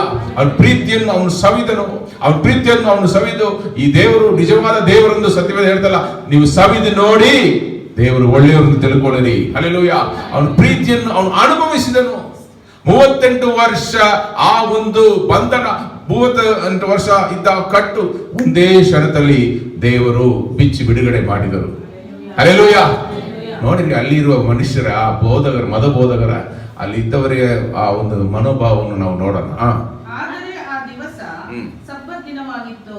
ಹೀಗಿರುವುದರಿಂದ ಯಹೂದ್ಯರು ಸ್ವಸ್ಥವಾದವನಿಗೆ, ಈ ಹೊತ್ತು ಸಬ್ಬತ್ ದಿನವಾಗಿದೆ, ನೀನು ಹಾಸಿಗೆಯನ್ನು ಹೊರುವುದು ಸರಿಯಲ್ಲವೆಂದು ಹೇಳಿದ್ದಕ್ಕೆ. ಹೇಳಿ ನೋಡಿರಿ, 38 ವರ್ಷ ಇವರು ಪ್ರಾರ್ಥನೆ ಇಲ್ಲದೆ ಯಾವುದನ್ನು ಕಿತ್ಕೊಳ್ಳೋಕ್ಕಾಗಲ್ಲ. 38 ವರ್ಷ ಇವರು ಪ್ರಾರ್ಥನೆ ಮಾಡಿದ್ರು ಮತಬೋದವರು, ಇವನಿಗೆ ಒಂದು ಸಹಾಯ ಇಲ್ಲ. ಅಟ್ಲೀಸ್ಟ್ ಒಂದು 2 ಜನರನ್ನು, ಅಪ್ಪ ಇಷ್ಟು ವರ್ಷ ಇಲ್ಲಿ ಇದ್ದಾನೆಲ್ಲ, ಇವರನ್ನು ಒಂದು ದಿವಸ ಎತ್ಕೊಂಡು ಹೋಗಿ ಅದು ನೀರು ಒಳಗಡೆ ಇಟ್ಬಿಡಿ, ಅದು ದೂತರು ಬರುವಾಗಲ್ಲ ಹೇಳೋಕೆ ಯಾರಿಲ್ಲ. ಬಟ್ ಇವನು ವಾಸಿ ಆಗಿಬಿಟ್ಟನಲ್ಲ, ಆವಾಗ ಬರ್ತಾನೆ ರೋಷ. ಹಂಗೆ ನೀನು ಇವತ್ತು ಹಾಸಿಗೆಯನ್ನು ಎತ್ಕೊಂಡು ಹೋಗುದು ಸಬ್ಬತ್ ದಿವಸ. ಬರೀ rules and regulations you have to follow. ಅವನು, ನನ್ನನ್ನು ಸ್ವಸ್ಥ ಮಾಡಿದವನೇ ನಿನ್ನ ಹಾಸಿಗೆಯನ್ನು ಹೊತ್ತುಕೊಂಡು ನಡೆ ಎಂದು ನನಗೆ ಹೇಳಿದನು ಅಂದನು. ಹೊತ್ತುಕೊಂಡು ನಡೆ ಎಂದು ನಿನಗೆ ಹೇಳಿದ ಮನುಷ್ಯನು ಯಾರೆಂದು ಅವನನ್ನು ಕೇಳಿದನು. ಆದರೆ ಅವನಾರೆಂಬುದು ಸ್ವಸ್ಥವಾದವನಿಗೆ ತಿಳಿದಿರಲಿಲ್ಲ. ಆ ಸ್ಥಳದಲ್ಲಿ ಜನರ ಗುಂಪು ಇದ್ದುದರಿಂದ ಯೇಸು ಸರಕೊಂಡು ಹೋಗಿದ್ದನು. ಇದಾದ ಮೇಲೆ ಯೇಸು ಅವನನ್ನು ದೇವಾಲಯದಲ್ಲಿ ಕಂಡುಕೊಂಡು, ನಿನಗೆ ಸ್ವಸ್ಥವಾಯಿತಲ್ಲ, ಇನ್ನು ಮೇಲೆ ಪಾಪ ಮಾಡಬೇಡ, ನಿನಗೆ ಹೆಚ್ಚಿನ ಕೇಡು ಬಂದಿತು ಅಂದನು. ಹಲ್ಲೆಲೂಯಾ. ಮೊದಲನೇ ಭಾಗದಲ್ಲಿ ನೀವು ನೋಡಿದರೆ ಯೇಸು ಕರ್ತನು ಕನಿಕರವುಳ್ಳ ದೇವರು, 38 ವರ್ಷ ರೋಗಿ ಮೇಲೆ ಕನಿಕರ ಪಟ್ಟು ಅವನಿಗೆ ಇದ್ದ ಆ ರೋಗವನ್ನು ಕ್ಷಣದಲ್ಲಿ ವಾಸ ಮಾಡಿದರು. ಹಲ್ಲೆಲೂಯಾ. ನಾವು ನಮ್ಮ ಜೀವನದಲ್ಲಿ ಎಷ್ಟೋ ಈ ತರ ಪರಿಸ್ಥಿತಿಗಳಲ್ಲಿ ನಾವು ಬಿದ್ದಿರುವಾಗ ನಮ್ಮನ್ನು ಹುಡುಕಿ ಬಂದ ಒಬ್ಬ ದೇವರು ಇದ್ದರು. ಹಲ್ಲೆಲೂಯಾ. ಹಲ್ಲೆಲೂಯಾ. ಜೀವನ ಮುಗಿದೋಯ್ತು ಎಂದು ಇರುವ ಪರಿಸ್ಥಿತಿಯಲ್ಲಿ ನಾವು ದೇವರನ್ನು ಅನುಭವಿಸ್ತೇವೆ. ಹಲ್ಲೆಲೂಯಾ. ಈ ಪರಿಸ್ಥಿತಿಗಳು ನಮ್ಮ ಜೀವನದಲ್ಲಿ ಬರದೇ ಇದ್ರೆ ನಾವು ದೇವರನ್ನು ತಿಳ್ಕೊಂಡಿರುವುದಕ್ಕೆ ಸಾಧ್ಯವೇ ಇಲ್ಲ. ರೋಗಗಳು ಬರುವಾಗ, ಕಷ್ಟಗಳು ಬರುವಾಗ, ಆರೋಗ್ಯ ಸಮಸ್ಯೆಗಳು, ಆರ್ಥಿಕ ಪರಿಸ್ಥಿತಿಗಳು ಬಿದ್ದು ಹೋಗಿರುವಾಗ, ನಮಗೆ ಈ ತರ ಕಷ್ಟಗಳು, ಸಮಸ್ಯೆಗಳು ಬರುವಾಗಲೇ, ನಮ್ಮ ಕುಟುಂಬದಲ್ಲಿ ಕಷ್ಟಗಳು, ಸಮಾಧಾನ ಕೊರತೆಗಳು ಎಲ್ಲ ಮುಗಿದೋಯ್ದ ಪರಿಸ್ಥಿತಿಗಳು ಬರುವಾಗಲೇ ನಾವು ಯಾರನ್ನು ಹುಡುಕುವೆವು? ಕರ್ತನನ್ನು, ಯೇಸು ಕರ್ತನನ್ನು. ಆವಾಗ ಅವರು ನಮಗೆ ಇಳಿದು ಬಂದು ಸಹಾಯ ಮಾಡ್ತಾರೆ. ನನಗೆ ಕಷ್ಟಗಳು ಬಂದದ್ದು ಒಳ್ಳೆಯದು, ಆದ್ದರಿಂದ ದೇವರು ಯಾರೆಂದು ನಾನು ತಿಳಿದುಕೊಂಡಿದ್ದೇನೆ, ಅವರ ಕಟ್ಟಳೆಗಳೇನೆಂದು ನಾನು ಅರಿದುಕೊಂಡಿದ್ದೇನೆ ಎಂದು ಹೇಳ್ತಾನೆ. ಹಲ್ಲೆಲೂಯಾ. ನಾವು ದೇವರನ್ನು ತಿಳಿದುಕೊಳ್ಳೋಕೆ ಒಂದು ದಾರಿ ಅದು. ಮಾರ್ಗವು, ಸತ್ಯವು, ಜೀವವಾಗಿರುವ ದೇವರನ್ನು ನಾವು ತಿಳಿದುಕೊಳ್ಳೋದಕ್ಕೆ ಒಂದು ದಾರಿಯೇ ರೋಗಗಳು, ಕಷ್ಟಗಳು, ಸಮಸ್ಯೆಗಳು. ನಾವು ಹೇಳಬೇಕು, ಈ ಕಷ್ಟಗಳು ನಮಗೆ ಬಂದದ್ದು ಒಳ್ಳೆಯದೇ. ಸತ್ಯ ದೇವರು ಯಾರೆಂದು ನಾವು ತಿಳಿದುಕೊಂಡಿದ್ದೇವೆ. ಹಲ್ಲೆಲೂಯಾ. ಎಷ್ಟೋ ಜನರಿಗೆ ಸತ್ಯ ದೇವರು ಯಾರೆಂದು ಗೊತ್ತಿಲ್ಲ. ನಮಗೆ ಸತ್ಯ ದೇವರು, ಆ ನಿತ್ಯ ದೇವರು ಯಾರೆಂದು ಗೊತ್ತಾಗಿರೋದಕ್ಕೆ ಈ ಕಷ್ಟಗಳು ನಮಗೆ ಸಹಾಯ ಮಾಡಿತು. ಹಲ್ಲೆಲೂಯಾ. ಈ ದೇವರು ಯಾರು, ಎಂತವರು, ಆಮೇಲೆ ದೇವರು ಯಾರು, ಎಂತವರು ಎಂದು ಗೊತ್ತಾದ ಮೇಲೆ ಅವರ ಮಕ್ಕಳಾಗಿ ನಾವು ಬದುಕಬೇಕು. ಹಲ್ಲೆಲೂಯಾ. ಮೊದಲನೇದಾಗಿ ಶಾರೀರಿಕ ಪ್ರಕಾರವಾದ ದೈಹಿಕ ಬಿಡುಗಡೆ ಅದು. ಹಲ್ಲೆಲೂಯಾ. ಫಿಸಿಕಲ್ ಡೆಲಿವರೆನ್ಸ್ ಸಿಕ್ಕಿತು. ಎರಡನೇದಾಗಿ ಇರುವ ಬಿಡುಗಡೆ ಏನಂದ್ರೆ ಆತ್ಮೀಯವಾಗಿ. ಹಲ್ಲೆಲೂಯಾ. ಆಧ್ಯಾತ್ಮಿಕವಾಗಿ ನಮಗೆ ಸಿಕ್ಕುವ ಬಿಡುಗಡೆ, ಅದೇ ನಿಮ್ಮನ್ನು ನಿತ್ಯ ಜೀವಿಗೆ ಕರ್ಕೊಂಡು ಹೋಗುತ್ತದೆ. ಹಲ್ಲೆಲೂಯಾ. ನಾವು ಈ ಲೋಕದಲ್ಲಿ ಬದುಕಿ ಜೀವಮಾನವೆಲ್ಲ ಕಷ್ಟಗಳು, ಸಮಸ್ಯೆಗಳನ್ನು ಅನುಭವಿಸಿ ಆಮೇಲೆ ನಾವು ಏನಾಗುತ್ತೇವೆ, ಸತ್ತು ಹೋಗೋದು ಅಷ್ಟೇ ಅಲ್ಲ. ನಮ್ಮ ಜೀವನ, ಮರಣದ ನಂತರ ಒಂದು ಜೀವನ ಇದೆ. ಹಲ್ಲೆಲೂಯಾ. ಅದನ್ನು ನಾವು ನಿತ್ಯ ಜೀವ ಎಂದು ಕರೆಯುತ್ತೇವೆ. ನಮಗೆ ನಿತ್ಯ ಜೀವನವನ್ನು ಕೊಡುವುದಕ್ಕಾಗಿ ಯೇಸು ಕರ್ತನು ಇಳಿದು ಬಂದರು. ಹಲ್ಲೆಲೂಯಾ. ಇಲ್ಲಿ ಇವನಿಗೆ ಈ ಒಂದು ರೋಗ ಬಂದಿರೋದಕ್ಕೆ ಕಾರಣ, ಯೇಸು ಕರ್ತನು ಹೇಳಿದ ಮಾತಿನ ಮೇಲೆ ಹೇಳುತ್ತೇನೆ, ಅವನು ಏನೋ ಒಂದು ದೊಡ್ಡದಾಗಿ ಪಾಪ ಮಾಡಿದ. ದೊಡ್ಡದಾಗಿ ಪಾಪ ಮಾಡಿದ. ಈ ಪಾಪ ಮಾಡಿದರಿಂದಲೇ ಅವನಿಗೆ ಈ ರೋಗ ಬಂದಿತ್ತು. ಇವತ್ತು ದೇವರು ವಾಸಿ ಮಾಡಿಬಿಟ್ರು. ವಾಸಿ ಆದ ಮೇಲೆ ಅವನು ಏನ್ ಮಾಡ್ತಾನೆ? ಮನೆಗೆ ತಿರುಗಿ ಹೋಗ್ತಾನೆ. ಮನೆಯಲ್ಲಿ ಎಲ್ಲರೂ ಸೇರಿಸ್ಕೊಳ್ತಾರೆ. ಅವನು ಕೆಲಸ ಮಾಡಬಹುದು, ಓಡಾಡಬಹುದು. ಜನರೆಲ್ಲ ಅವನನ್ನು ಏನ್ ಮಾಡ್ತಾರೆ? ಸ್ವೀಕರಿಸಿಕೊಳ್ಳುತ್ತಾರೆ. ಸಾಮಾನ್ಯ ಮನುಷ್ಯನಾಗಿ ಒಂದು ಹೊಸ ಜೀವನವನ್ನು ಅವನು ಪ್ರಾರಂಭಿಸಿ ಬದುಕಬಹುದು. ಇದೆಲ್ಲ ದೇವರು ಬಿಡುಗಡೆ ಮಾಡಿ ಪ್ರೀತಿ ತೋರಿಸಿದ ಮೇಲೆ ದೇವರು ಅವನಿಗೆ ಹೇಳಿದ ಒಂದೇ ಮಾತು ಏನೆಂದರೆ, ಆ ವಾಕ್ಯವನ್ನು ತಿರುಗ ಓದಮ್ಮ. ನಿನಗೆ ಸ್ವಸ್ಥವಾಯ್ತಲ್ಲ, ಇನ್ನು ಮೇಲೆ ಪಾಪ ಮಾಡಬೇಡ. ಹಲ್ಲೆಲೂಯಾ. ಮೊದಲನೇ ಪಾಯಿಂಟ್ ನೀವು ನೋಡಿದರೆ, ಫಸ್ಟ್ ಪಾಯಿಂಟ್, ಜೀವನದಲ್ಲಿ ಅಸಾಧ್ಯವಾದ ಕಾರ್ಯಗಳನ್ನು ನಾವು ನೋಡುವಾಗ ಅದು ಮನುಷ್ಯರಿಗೆ ಅಸಾಧ್ಯವಾದ ಕಾರ್ಯಗಳಾಗಿರಬಹುದು. ಹಲ್ಲೆಲೂಯಾ. ಬಟ್ ಅದು ದೇವರಿಗೆ ಎಲ್ಲ ಸಾಧ್ಯವಾಗಿದೆ. ನೀವು ನೋಡ್ತಾ ಇರುವ ಸಮಸ್ಯೆಗಳು, ಪರಿಸ್ಥಿತಿಗಳು, ಕಷ್ಟಗಳು ನಿಮಗೆ ಅಸಾಧ್ಯವಾದವುಗಳು. ಬಟ್ ದೇವರು ಸರ್ವ ಶಕ್ತನು, ಸರ್ವವನ್ನು ಸೃಷ್ಟಿ ಮಾಡಿ ಮೇಲೆ ಆಳ್ವಿಕೆ ಮಾಡ್ತಾ ಇರುವ ಸಾರ್ವಭೌಮ. ಹಲ್ಲೆಲೂಯಾ. ಸರ್ವವನ್ನು ನಿಯಂತ್ರಿಸುವ ದೇವರು. ಅವರೊಂದು ಮಾತು ಹೇಳಿದ್ರೆ ಅದು ನಡೆಯುತ್ತೆ. ಹಲ್ಲೆಲೂಯಾ. ಅದು ಹೋಗಂದ್ರೆ ಹೋಗುತ್ತೆ, ನಿಲ್ಲಂದ್ರೆ ನಿಂತು ಬಿಡುತ್ತೆ. ಹಲ್ಲೆಲೂಯಾ. ಅವರು ಬದುಕಿಸುವವರು, ಸಾಯಿಸುವವರು, ಗಾಯಗಳನ್ನು ಮಾಡುವವರು, ಗಾಯಗಳನ್ನು ಕಟ್ಟುವವರು ಆಗಿದ್ದಾರೆ. ಹಾಗೆ ಇರುವಾಗ ನೀವು ನೋಡಿದರೆ ಅಸಾಧ್ಯವಾದ ಕಾರ್ಯಗಳನ್ನು ದೇವರು ನಮಗಾಗಿ ಸಾಧ್ಯಪಡಿಸಿದ್ದಾರೆ. ಇಲ್ಲಿ ಇವನಿಗೆ ವಾಸಿ ಆಯಿತು, ಇವನಿಗೆ ಒಂದು ನೂತನ ಜೀವನವನ್ನು ದೇವರು ಕೊಟ್ಟಿದ್ದಾರೆ. ಆಮೇಲೆ ನಮ್ಮ ಜೀವನ ಹೆಂಗೆ ಇರಬೇಕು ಎಂದು ಅವರೇ ನಮಗೆ ಬೋಧಿಸ್ತಾರೆ. ಹಲ್ಲೆಲೂಯಾ. ನೀವು ನೋಡಿದರೆ ಯೇಸು ಸಮಸ್ಯೆಗೆ ಶಾಶ್ವತ ಪರಿಹಾರವನ್ನು ನೀಡುತ್ತಾರೆ. ಈ ಆರೋಗ್ಯ ನಮ್ಮಲ್ಲಿ ನೆಲೆಗೊಂಡಿರಬೇಕು. ಹಲ್ಲೆಲೂಯಾ. ನಾವು ನೆಲೆಗೊಂಡಿರುವ ಆಶೀರ್ವಾದಗಳನ್ನು ದೇವರ ಕಡೆಯಿಂದ ಪಡೆದುಕೊಳ್ಳಬೇಕು. ಸುಮ್ಮನೆ ಒಂದು ಚಾಕ್ಲೇಟ್, ಮಾಮ ಬಂದ್ರೆ ಚಾಕ್ಲೇಟ್ ಕೊಡ್ತಾರಲ್ಲ, ಆ ರೀತಿ ಅಲ್ಲ. ದಿನಾ ಅನ್ನ ಕೊಡೋರು ನಮಗೆ ಬೇಕು. ಹಲ್ಲೆಲೂಯಾ. ಒಂದು ದಿವಸ ಮನೆಗೆ ಮಾಮ ಬಂದು ಕೇಕು, ಚಾಕ್ಲೇಟ್ ಎಲ್ಲ ಕೊಟ್ಬಿಟ್ಟು ಹೋಗ್ತಾರೆ. ನೀವು ಕಾಲದಲ್ಲಿ ಆರ್ಫನೇಜಸ್ ಅಲ್ಲಿ ಹೋಗಿ ನೀವು ಒಂದು ದಿವಸ ಅವರಿಗೆ ಏನಾದರೂ ಸ್ವೀಟ್ ಎಲ್ಲ ಕೊಟ್ರೆ ಅವರು ಸರಿ, ಓಕೆ, ಬಟ್ ನಿರಂತರವಾಗಿ ಕೊಡೋರು ಯಾರು? ದಿನ ನೀವು ಒಂದು ಮಂತ್ಲಿ ಪ್ಲಾನ್ ತಗೊಳ್ಳಿರಿ, ಒಂದು ಇಯರ್ ಪ್ಲಾನ್ ತಗೊಳ್ರಿ ಅಂತ ಅವ್ರು ಕೇಳ್ತಾರೆ. ಯಾಕಂದ್ರೆ ನಿರಂತರವಾಗಿ ಅನ್ನ ಕೊಡೋರು ಯಾರು? ಆ ರೀತಿಯಲ್ಲಿ ಈ ಆಶೀರ್ವಾದಗಳು ಕೂಡ ನಮ್ಮಲ್ಲಿ ನೆಲೆಗೊಂಡಿರಬೇಕು. ಹಲ್ಲೆಲೂಯಾ. ಅದು ನೆಲೆಗೊಂಡೇ ಇರಬೇಕಾದ್ರೆ ದೇವರು ನಮಗೆ ಒಂದು ಶಾಶ್ವತ ಪರಿಹಾರವನ್ನು ನೀಡುತ್ತಾರೆ. ಈ ಶಾಶ್ವತ ಪರಿಹಾರ ಏನಂದ್ರೆ, ಇನ್ನು ಮುಂದೆ ನೀನು ಪಾಪ ಮಾಡಬಾರದು. ನಾವು ಒಂದು ಕಾಲದಲ್ಲಿ ಪಾಪಿಗಳಾಗಿ ಪಾಪಗಳೆಲ್ಲ ಮಾಡಿ ಬದುಕುತ್ತಾ ಇದ್ದೇವೆ. ಬಟ್ ಯೇಸು ಕರ್ತನು ನಮ್ಮ ಜೀವನದಲ್ಲಿ ಬಂದು ನಮಗೆ ಬಿಡುಗಡೆ ಕೊಟ್ಟ ಮೇಲೆ ನಾವು ಯೇಸು ಕರ್ತನ ಮಕ್ಕಳಾಗಿ ಬದುಕಬೇಕು. ಹಲ್ಲೆಲೂಯಾ. ಏಕೆಂದ್ರೆ ನಾವು ಶಾಶ್ವತ ಜೀವವನ್ನು ಬಾಳಲು ಆರಿಸಲ್ಪಟ್ಟವರು. ಹಲ್ಲೆಲೂಯಾ. ನೀವು ಆರಿಸಲ್ಪಟ್ಟವರ? ನಾನು ನನ್ನ ಮನೆಯಲ್ಲಿ ಆರಿಸಲ್ಪಟ್ಟವರು ಎಷ್ಟು ಜನ ಹೇಳ್ತೀರಿ? I am chosen. ಅದು ತುಂಬಾ ಚೆನ್ನಾಗಿದೆ. ಅದನ್ನ 2ನೇ ಭಾಗವನ್ನು ಖಂಡಿತವಾಗಿ ನಾವು ಓದಬೇಕು. ಓದ್ರಿ. ಎಫೆಸದವರಿಗೆ ಅಧ್ಯಾಯ 1:4. ಪರಿಶುದ್ಧರು, ದೋಷವಿಲ್ಲದವರು ಆಗಿರಬೇಕೆಂದು ನಮ್ಮನ್ನು ಜಗದುತ್ಪತ್ತಿಗೆ ಮುಂಚೆ ಕ್ರಿಸ್ತನಲ್ಲಿ ಆರಿಸಿಕೊಂಡನು. ಈ ಒಂದು ಭಾಗ ಓದೋದಕ್ಕೆ ಚೆನ್ನಾಗಿರುತ್ತೆ. ನಮ್ಮನ್ನು ಜಗದುತ್ಪತ್ತಿಗೆ ಮುಂಚೆ ಕ್ರಿಸ್ತನಲ್ಲಿ ಆರಿಸಿಕೊಂಡನು. I am chosen. ಬಟ್ ಅದರಲ್ಲಿ ಮೊದಲನೇ ಭಾಗವನ್ನು ಓದ್ರಿ. ಪ್ರೀತಿಯಲ್ಲಿ ನಡೆದು ಆತನ ಸನ್ನಿಧಿಯಲ್ಲಿ ಪರಿಶುದ್ಧರು, ದೋಷ ಇಲ್ಲದವರಾಗಿ ಇರಬೇಕು. ನೀವು ಹೆಂಗೆ ನಡೀತೀರಿ ನಿಮ್ಮ ಮನೆಗಳಲ್ಲಿ? ನಿಮ್ಮ ಟೂತ್ ಪೇಸ್ಟ್ ಅಲ್ಲಿ ಉಪ್ಪಿದೆಯಾ? ನಿಮ್ಮ ಮನೆಗಳಲ್ಲಿ ಪ್ರೀತಿ ಇದೆಯಾ?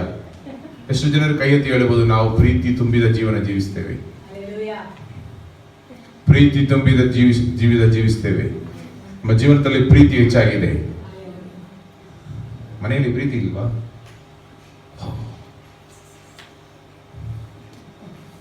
ಕೊನೆ ಕಾಲದಲ್ಲಿ ಪ್ರೀತಿ ಕಡಿಮೆ ಆಗುತ್ತೆ ಎಂದು ಸತ್ಯವೇದ ಹೇಳುತ್ತದೆ. ಅನ್ಯಾಯ ಮಾಡುವವರು ಹೆಚ್ಚಾದರಿಂದ ರೀತಿಯಲ್ಲಿ ಆಗುತ್ತೆ. ಪ್ರೀತಿ ಇಲ್ಲದೆ ನಾವೆಲ್ಲ ಹೆಂಗರಿ ಕ್ರೈಸ್ತರು? ಕ್ರೈಸ್ತರಲ್ಲಿ ಪ್ರೀತಿ ಇಲ್ಲ. ಪ್ರೀತಿ ಸ್ವರೂಪಿಯಾಗಿರುವ ದೇವರ ಮಕ್ಕಳಲ್ಲಿ ಪ್ರೀತಿ ಇಲ್ಲ. ಬಟ್ ದೇವರು ನಮ್ಮನ್ನು ಆರಿಸಿಕೊಂಡೋಗಿ ಕಾರಣ ಏನು, ಉದ್ದೇಶ ಏನು? ತಿರ್ಗಾ ಹೋದ್ರಿ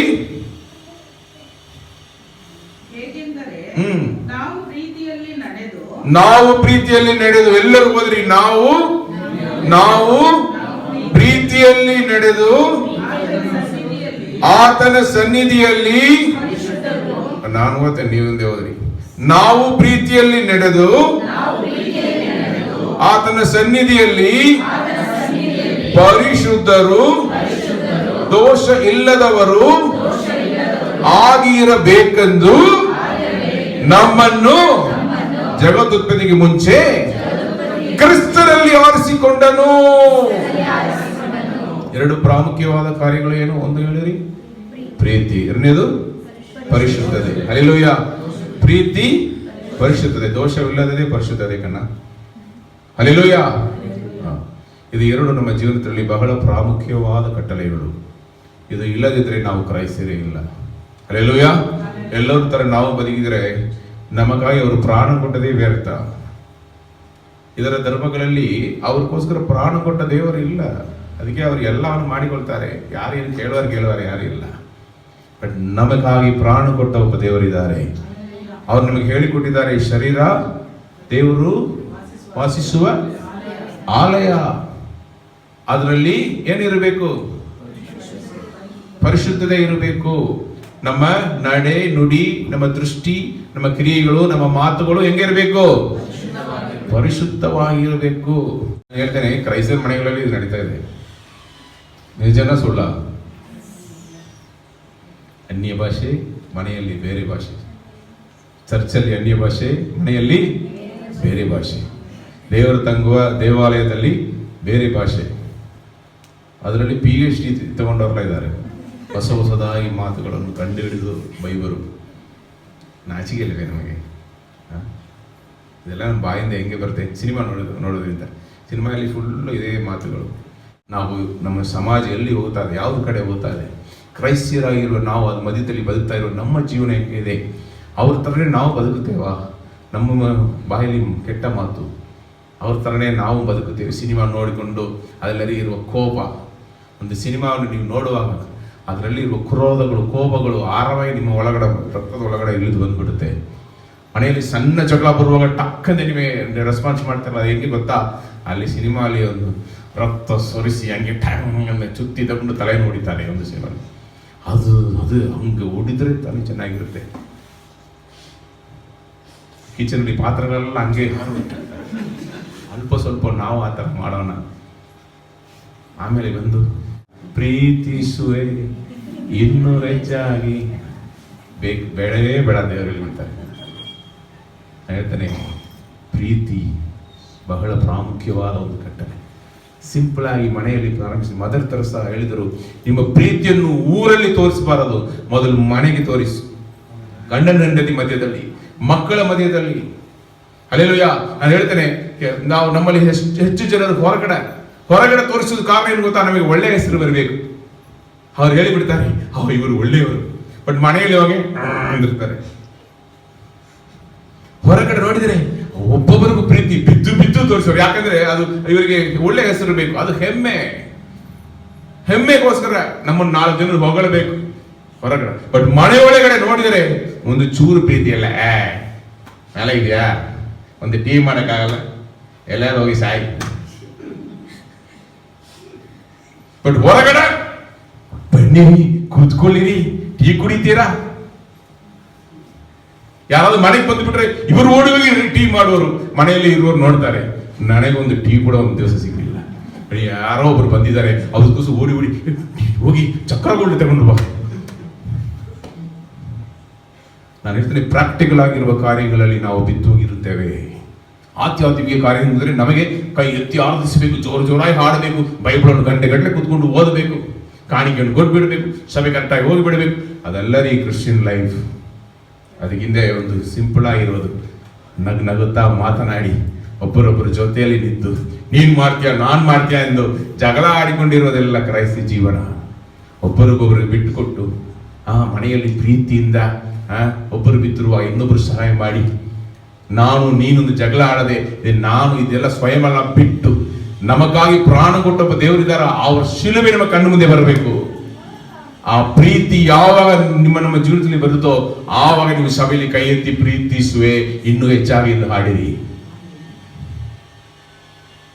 ನಮಗಾಗಿ ಪ್ರಾಣವನ್ನು ಕೊಟ್ಟು ನಮಗೆ ಪ್ರೀತಿ ತೋರಿಸಿದ ದೇವರನ್ನು ಪ್ರತಿನಿತ್ಯ ಶಿಲುಬೆಯಲ್ಲಿ ಹೊಡೆಯುವರು ಯಾರು ಗೊತ್ತಾ? ನಾವು ಕ್ರೈಸ್ತರು. ಇನ್ನು ಅವರು ಶಿಲುಬೆಯಲ್ಲೇ ಇದ್ದಾರೆ, ಕ್ರೈಸ್ತರಿಂದಲೇ. ಇನ್ನು ನಾವು ಬಿಡಬೇಕಾದನ್ನು ಬಿಟ್ಟಿರಲಿಲ್ಲ. 2026 ಆಯ್ತು, ಹೊಸ ಕ್ಯಾಲೆಂಡರ್ ಕೊಟ್ಟಾಯ್ತು, ಸೀರಿಯಲ್ ಬಲ್ಬ್ಸ್ ಎಲ್ಲ ಹಾಕಿ ಆಯ್ತು, ಒಳ್ಳೆ ಒಳ್ಳೆ ಬಟ್ಟೆಗಳು ಸಿಕ್ಕಿತು. ಬಟ್ ಯೇಸು ಕರ್ತನನ್ನು ನಾವು ಧರಿಸಿಕೊಂಡಿಲ್ಲ. ಕ್ರಿಸ್ಮಸ್ ಮುಗಿದೋಯ್ತಾ? ಪ್ರತಿನಿತ್ಯ ಕ್ರಿಸ್ಮಸ್ ಒಂದು ಪ್ರಸಂಗ ಒಂದು 7 ವರ್ಷದ ಮುಂಚೆ ಯೂಟ್ಯೂಬ್ ಅಲ್ಲಿ ನಮ್ಮ ಸಭೆಯಿಂದ ಬಂತು. ನಿಮಗೆಲ್ಲ ಜ್ಞಾಪಕ ಇದೆಯಾ? ಅದೇನರ್ಥ ಗೊತ್ತಾ? ಕ್ರಿಸ್ತು ನಮ್ಮೊಂದಿಗೆ ಇದ್ದಾರೆ. ಹಲ್ಲೆಲೂಯಾ. ಅವ್ರು ಹೇಳಿದರು, ಈ ಲೋಕದ ಕೊನೆ ತನಕ ನಾನು ನಿಮ್ಮ ಸಂಗಡ ಇರುವೇನು. ಅವ್ರ ಹೆಸರೇನು? ಇಮ್ಮಾನುವೇಲನು. ಇಮ್ಮಾನುವೇಲ್ ಅಂದ್ರೆ ದೇವರು ನಮ್ಮ ಜೊತೆಯಲ್ಲಿ, ನಮ್ಮ ಕೂಡ ಇದ್ದಾರೆ. ಹಂಗಾದ್ರೆ ಒಂದು ದಿವಸ ಅಲ್ಲ ರೀ, ಎವ್ರಿ ಡೇ, ಎಲ್ಲ ದಿವಸವೂ ನಮಗೆ ಕ್ರಿಸ್ಮಸ್. ಹಲ್ಲೆಲೂಯಾ. ನಾನು ಸ್ಟಾರ್ನ ತೆಗೆದಾಕೋದೇ ಇಲ್ಲ, ಹಂಗೆ ಇರುತ್ತೆ ಅಷ್ಟೇ. ಸೀರಿಯಲ್ ನಾವು ಕ್ರಿಸ್ಮಸ್ ಆದ್ಮೇಲೆ ಹಂಗೆ ಬಿಟ್ಟಿರ್ತೇವೆ. ಹಾಗೆ ಗೊತ್ತಾ? ನಮಗೆ ದಿನ ಕ್ರಿಸ್ಮಸ್. ಹಲ್ಲೆಲೂಯಾ. ನಮಗೆ ದಿನ ಕ್ರಿಸ್ಮಸ್. ನಮ್ಮೊಂದಿಗೆ ನಮ್ಮ ಜೊತೆಯಲ್ಲಿ ಇದ್ದಾರೆ. ನಮ್ಮ ಮುಖದಲ್ಲಿ ಆ ನಗು ಇರಬೇಕು, ಆ ಸಂತೋಷ ಇರಬೇಕು. ಯಾರು ನಮ್ಮನ್ನು ಕೈ ಬಿಟ್ರು ನಮ್ಮ ಅಪ್ಪ ನಮ್ಮ ಜೊತೆಯಲ್ಲಿ ಇದ್ದಾರೆ, ಆ ಒಂದು ಸಂತೋಷ ಇರಬೇಕು. ಇನ್ನೊಬ್ಬರು ನೋಡಿದ್ರೆ ವಿಶ್ವಾಸಿ ಮುಖದಲ್ಲಿ ನಗು ಬರ್ತಾ ಇಲ್ಲ, ಎಲ್ಲ ಕಳ್ಕೊಂಡು ಬಂದ ಹಂಗೆ. Praise the lord. Praise the lord. ಹೆಂಗೆ ವಿಶ್ವಾಸಿಗಳು ಕೊಡ್ತಾ ಗೊತ್ತಾ? Praise the lord. Praise the lord. Hallelujah. ಹಿಂಗೆ ಇರಬೇಕು. ನಮಗೆ ಯಾವಾಗಲೂ ಕಣ್ಣೀರು, ಈ ದುಃಖದ ದಾರಿಯಲ್ಲಿ ಹೋಗ್ತಾ ಇದ್ದೇನೆ. ಯಾವಾಗ? ಎಲ್ಲ ಸಮಯದಲ್ಲಿ ನಾವು ಸಂತೋಷವಾಗಿರೋದನ್ನು ಕಲಿದುಕೊಳ್ಳಬೇಕು. Hallelujah, hallelujah. ಕಷ್ಟಗಳು ಇವೆ, ಬಟ್ ದೇವರೆಲ್ಲ ನಮ್ಮ ಜೊತೆಯಲ್ಲಿ ಇರೋದು. ಯಾರು ಕೈ ಬಿಟ್ರು? ಏನು ಏಸಪ್ಪ ಕೈ ಬಿಟ್ರ? ಮನುಷ್ಯರು ಕೈ ಬಿಟ್ಬಿಟ್ಟು ಹೋದ್ರಲ್ಲ, ಏಸಪ್ಪ ನಮ್ಮನ್ನು ಬಿಟ್ಟು ದೂರ ಹೋಗಿಬಿಟ್ರ? ಇದ್ದಾರಲ್ಲ, ಇದ್ದಾರೆ. ಅವರು ಪ್ರೀತಿ ಶಾಶ್ವತ. ಅವರು ನಮ್ಮನ್ನು ಎಷ್ಟು ಪ್ರೀತಿಸಿ ನಮ್ಮ ಪಾಪಗಳೆಲ್ಲ ಕ್ಷಮಿಸಿ ನಮಗೆ ಬಿಡುಗಡೆ ಕೊಟ್ಟಿದ್ದಾರೆ. ಬಿಡುಗಡೆ ಆಯಿತು. ಹಾಗೆ ಇರುವಾಗ ಆ ಬಿಡುಗಡೆಯು, ಆರೋಗ್ಯವು ನಮ್ಮಲ್ಲಿ ನೆಲೆಗೊಂಡಿರಬೇಕಾದ್ರೆ ಅವರು ಹೇಳಿದ ಹಾಗೆ ನಾವು ಬದುಕಬೇಕು. ಹಲ್ಲೆಲೂಯಾ. ಅವರು ಹೇಳ್ತಾರೆ, ನಿಮಗೆ ಶಾಶ್ವತವಾದ ಪರಿಹಾರವನ್ನು ನಾನು ಕೊಡ್ತೇನೆ. ಒಂದು ದಿವಸ ಅಲ್ಲ, ನನ್ನ ಸಮಾಧಾನವನ್ನು ನಿಮಗೆ ಕೊಡ್ತೇನೆ. ಸಮಾಧಾನ ಅಂದ್ರೆ ಏನ್ ಕೊಡ್ತೇನೆ? ಲೋಕ ಕೊಡುವ ಸಮಾಧಾನ ಅಲ್ಲ. ನಾನು ನಿಮ್ಮೊಂದಿಗೆ ಇರುವುದೇ ಸಮಾಧಾನ. ನಾನು ನಿಮ್ಮೊಂದಿಗೆ ಇದ್ರೆ ನಿಮಗೆ ವಿರೋಧವಾಗಿ ನಿಲ್ಲುವವನು ಯಾರು? ನಿಮ್ಮನ್ನು ಸೋಲಿಸುವವನು ಯಾರು? ನಾನು ನಿಮಗಾಗಿ, ನಿಮ್ಮ ಪರವಾಗಿ ನಿಂದು ಯುದ್ಧ ಮಾಡುವೇನು. ಅಪ್ಪರನ್ನು ಯಾರಾದ್ರೂ ಬಂದು ಮುಟ್ಟಿ ಜಯಿಸೋದಕ್ಕೆ ಆಗುತ್ತಾ? ಸಿನಿಮಾ ತೋರಿಸಲ್ಲ, ನನ್ನನ್ನು ಮುಟ್ಟೋಕ್ ಮುಂಚೆ ನನ್ನ ಅಪ್ಪನನ್ನು ತಾಡಿ ಬಾ ಅಂತ ಹೇಳ್ತಾರೆ. ಯಾಕಂದ್ರೆ ಚಿಕ್ಕ ಮಗು ಬಂದು ನಿಲ್ತೇನೆ, ಏಯ್ ಬಾರು, ಯಾವ ಧೈರ್ಯದಲ್ಲಿ ಜೊತೆಯಲ್ಲಿ ನಿಲ್ತಾ ಇರೋದು? ಅಪ್ಪ. ನೀ ನನ್ನನ್ನು ಮುಟ್ಟೋಕ್ ಮುಂಚೆ ನನ್ನ ಅಪ್ಪನನ್ನು ತಾಡಿ ಬರಬೇಕು. ಯೇಸುವನ್ನು ಒಬ್ಬನು ಈ ಲೋಕದ ಸರ್ವ ಶಕ್ತನಾಗಿರುವ ದೇವರನ್ನು ವಿರೋಧವಾಗಿ ಬಂದು ಅವರ ಜೊತೆಯಲ್ಲಿ ಯುದ್ಧ ಮಾಡಿ ಯಾರಿಂದಲಾದ್ರೂ ಜಯಿಸೋದಕ್ಕಾಗುತ್ತಾ? ನಿನ್ನನ್ನು ಮುಟ್ಟುವನು ನನ್ನ ಅಪ್ಪನನ್ನು ಮುಟ್ಟಿ ಜಯಿಸುವವನು ಯಾರು ಇಲ್ಲ. Hallelujah, hallelujah. ಮಾಟ ಮಂದಿರಗಳ ನಾವು ಬೆದರೋದಕ್ಕೆ ಅವಶ್ಯಕತೆ ಇಲ್ಲ. ಹಲ್ಲೆಲೂಯಾ. ನಾವು ಹೋದ ವಾರ ಬಂದ್ರಲ್ಲ, ನಮ್ಮ ಸಹೋದರ ಇಲ್ಲಿ ಪ್ರಸಂಗ ಮಾಡಿದರು. ಅವನ ಕುಟುಂಬದಲ್ಲಿ ಅವನಿಗೆ ಮಾಟ ಹಾಕಿ ಅವನನ್ನು ಸಾಯಿಸಬೇಕಂತಿದ್ದರು.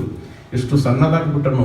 ನಾನು ಧರ್ಮಪುರಿಯಲ್ಲಿ ನಾವೆಲ್ಲ ಮಿನಿಸ್ಟ್ರಿಗೆ ಹೋಗಿರುವಾಗ ಅವನಿಗೆ 3 ಟ್ರೌಸರ್ ಹಾಕಿ ಮೇಲೆ ಪ್ಯಾಂಟ್ ಹಾಕಿದೆ. ಅವನಿಗೆ ಆ ಪ್ಯಾಂಟ್ ನಿಲ್ತಾ ಇಲ್ಲ. 30-40 kg ಹೋಗಿಬಿಟ್ಟನು.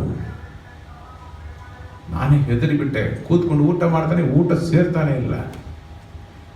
ಆಮೇಲೆ ಗೊತ್ತಾಯ್ತು ಈ ರೀತಿಯಲ್ಲಿ ಒಂದು ಪರಿಸ್ಥಿತಿ. ಅಮ್ಮ, ನಾವು ಎಲ್ಲ ಪ್ರೇಯರ್ ಮಾಡ್ತಾ ಇದ್ದೇವೆ, ದೇವರು ವಾಸಿ ಮಾಡಿದರು. ಹಲ್ಲೆಲೂಯಾ. ಇವತ್ತು 95-100 kg ಬಂದು ಇಲ್ಲಿ ನಿಂದು ಪ್ರಸಂಗ ಮಾಡಿಬಿಟ್ಟು ಹೋದರು.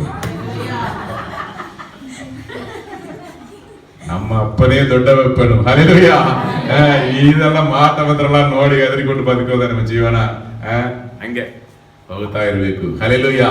ಇರುವಾಗ ನಮಗೆ ದೊಡ್ಡ ಬಿಡುಗಡೆಯನ್ನು ಕೊಟ್ಟಿದ್ದಾರೆ. ಅದಕ್ಕಿಂತ ಹೆಚ್ಚಾಗಿ ನಮಗಾಗಿ ಪ್ರಾಣ ಕೊಟ್ಟರು. ಏನಕ್ಕೆ ಯೇಸು ಕರ್ತನು ಪ್ರಾಣ ಕೊಟ್ಟರು? ನಮ್ಮನ್ನು ಪಾಪದಿಂದಲೂ ಶಾಪದಿಂದಲೂ ಬಿಡುಗಡೆ ಮಾಡಿ, ನ್ಯಾಯ ತೀರ್ಪಿಂದ ಕಾಪಾಡಿ, ನರಕದಂಡದಿಂದ ಕಾಪಾಡಿ, ನಿತ್ಯ ಜೀವನವನ್ನು ಕೊಡುವುದಕ್ಕಾಗಿ ನಮ್ಮನ್ನು ಆರಿಸಿಕೊಂಡಿದ್ದಾರೆ. ಹಲ್ಲೆಲೂಯ. ಇರುವಾಗ ಅದಕ್ಕೆ ಪ್ರತಿಯಾಗಿ ನಮ್ಮ ಜೀವನ ಹೆಂಗೆ ಇರಬೇಕು? ಯೇಸು ಕರ್ತನು ಅಪ್ಪ ನಿನ್ನಲ್ಲಿ ಈ ಆರೋಗ್ಯ ನಿರಂತರವಾಗಿರ್ಬೇಕೆಂದು ನಾನು ಬಯಸ್ತೇನೆ. ಇನ್ನು ಶಾಶ್ವತ ಪರಿಹಾರವನ್ನು ಹೊಂದಿಕೊಳ್ಳಬೇಕು, ಅದನ್ನು ನಾನು ಕೊಡ್ತೇನೆ. ಇನ್ನು ಮುಂದೆ ಪಾಪ ಮಾಡಬೇಡ ಅಂತ ಹೇಳಿದರು. ಹಲ್ಲೆಲೂಯ.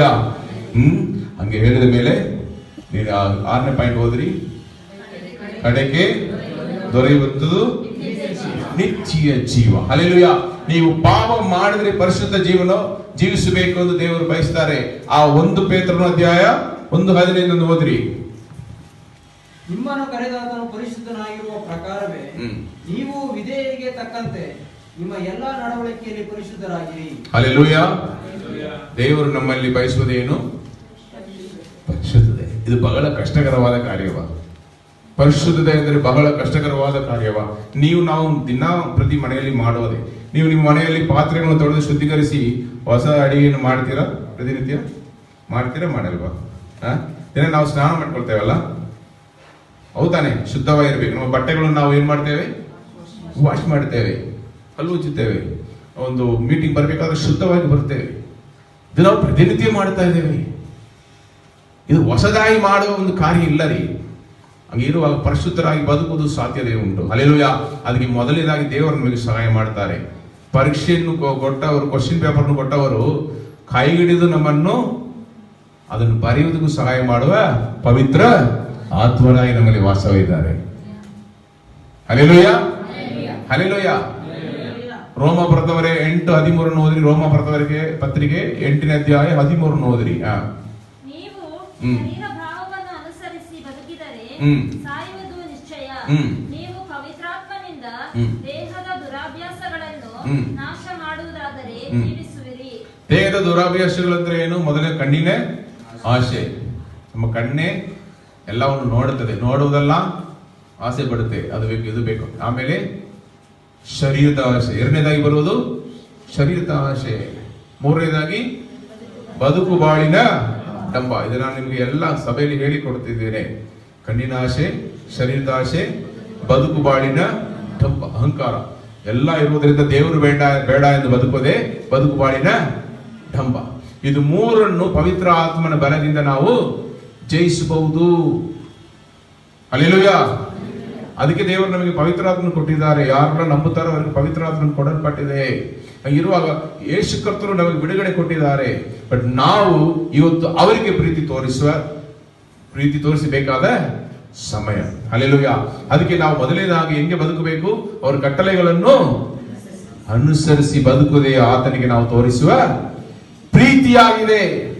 ಯೇಸು ಕರ್ತನು ಹೇಳಿದರು ಹೋದ ವರ್ಷ ವಾಗ್ದಾನದ ವಾಕ್ಯದಲ್ಲಿ, ನೀವು ನನ್ನನ್ನು ಪ್ರೀತಿಸುವುದಾದರೆ ನನ್ನ ಕಟ್ಟಳೆಗಳನ್ನು ಕೈಕೊಂಡು ನಡೆಯಿರಿ. ಕಟ್ಟಳೆಗಳು ಭಾರವಾದದ ಅಲ್ಲರಿ. ಪ್ರೀತಿ ತೋರಿಸುವುದು ಕಷ್ಟನಾ? ನಾನು ನಿಮಗೆ ಸುಲಭವಾದ ಒಂದು ದಾರಿಯನ್ನು ತೋರಿಸ್ತೇನೆ. ಪ್ರೀತಿ ತೋರಿಸಿದರೆ ನೀವು ಪಾಪ ಮಾಡಲ್ಲ. ಪ್ರೀತಿ ತೋರಿಸಿದರೆ ನೀವು ಪಾಪ ಮಾಡಲ್ಲ. ರೋಮ ಬರೆದವರಿಗೆ ಅಧ್ಯಾಯ 13 ತಗೊಳ್ಳಿ. 8ನೇ ವಾಕ್ಯದಿಂದ, ಒಬ್ಬರನ್ನೊಬ್ಬರು ಪ್ರೀತಿಸಬೇಕೆಂಬ ಋಣವೇ ಹೊರತು ಬೇರೆ ಯಾವ ಸಾಲವೂ ನಿಮಗೆ ಇರಬಾರದು. ಮತ್ತೊಬ್ಬರನ್ನು ಪ್ರೀತಿಸುವವನು ಧರ್ಮ ಪ್ರಮಾಣವನ್ನೆಲ್ಲ ನೆರವೇರಿಸಿದ್ದಾನೆ. ಹಲ್ಲೆಲೂಯ. ಮತ್ತೊಬ್ಬರನ್ನು ಪ್ರೀತಿಸುವವನು ಧರ್ಮ ಪ್ರಮಾಣ, ಹಳೆಯ ನಿಯಮದಲ್ಲಿರುವ ಎಲ್ಲ ಪ್ರಮಾಣಗಳನ್ನು ಅವನೇನ್ ಮಾಡ್ತಾನೆ? ನೆರವೇರಿಸ್ತಾನೆ. ಪ್ರೀತಿ activates the law. Hallelujah. Love activates the law. Hallelujah. ಆ ಪ್ರೀತಿಯೇ ಏನು ಮಾಡುತ್ತದೆ? ನೀವು ನೋಡಿದ್ರೆ ಆ ಮುಂದೆ ಹೋದ್ರಿ, ಅದರಲ್ಲಿ ನಮಗೆ ಸ್ಪಷ್ಟವಾಗಿ ಕೊಡಲ್ಪಟ್ಟಿದೆ. ಹೇಗೆಂದರೆ ವ್ಯಭಿಚಾರ ಮಾಡಬಾರದು, ನರಹತ್ಯೆ ಮಾಡಬಾರದು, ಕದಿಯಬಾರದು, ಪರರ ಸೊತ್ತನ್ನು ಆಶಿಸಬಾರದು, ಈ ಮೊದಲಾದ ಎಲ್ಲಾ ಕಟ್ಟಳೆಗಳು ನಿನ್ನ ನೆರೆಯವನನ್ನು ನಿನ್ನಂತೆಯೇ ಪ್ರೀತಿಸಬೇಕು ಎಂಬ ಒಂದೇ ಮಾತಿನಲ್ಲಿ ಅಡಕವಾಗಿವೆ. ವ್ಯಭಿಚಾರ ಪಾಪ, ಹೌದಾನೆ?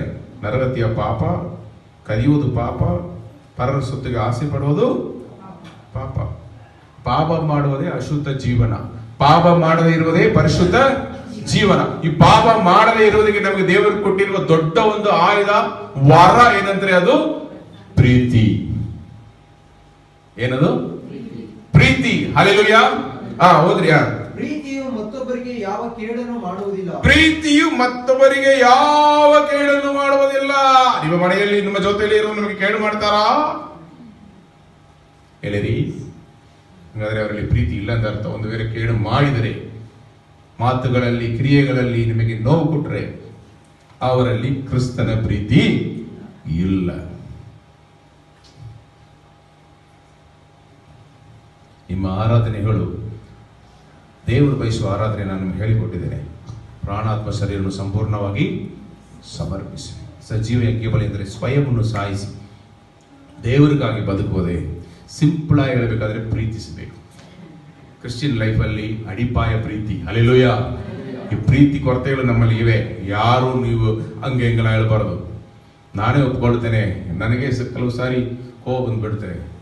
ಆವಾಗ ನಾನೇ ತಲೆಗೆ ಹೋಗಿಕೊಡ್ತೇನೆ, ಅಯ್ಯೋ ಯಾಕೆ ಹಿಂಗೆಲ್ಲ ಮಾಡ್ತೇನೆ. ನಮ್ಮಲ್ಲಿ ಪ್ರೀತಿ ಕೊರತೆಗಳಿವೆ, ಅದು ದೇವರು ಬಯಸ್ತಾ ಇಲ್ಲ. ನಾವು ಪ್ರೀತಿ ತೋರಿಸಿ ಬದುಕ್ತಾ ಇಲ್ಲ. ನಮ್ಮಲ್ಲಿ ಪ್ರೀತಿಯ ಫಲಗಳು ಇಲ್ಲ, ಅದು ನಿಜ.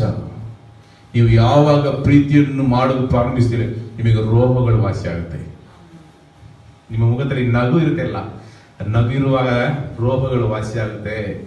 ಹಲ್ಲೆಲೂಯಾ. ಪ್ರೀತಿ ಇರಬೇಕು. ನಿಮ್ಮ ಮಕ್ಕಳಿಗೆ ಪ್ರೀತಿ ತೋರಿಸಬೇಕು, ಗಂಡನಿಗೆ ತೋರಿಸಬೇಕು, ಹೆಂಡತಿಗೆ ತೋರಿಸಬೇಕು.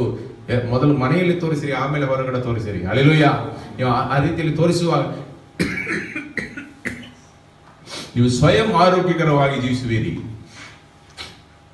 ಹಲ್ಲೆಲೂಯಾ. ಹಲ್ಲೆಲೂಯಾ.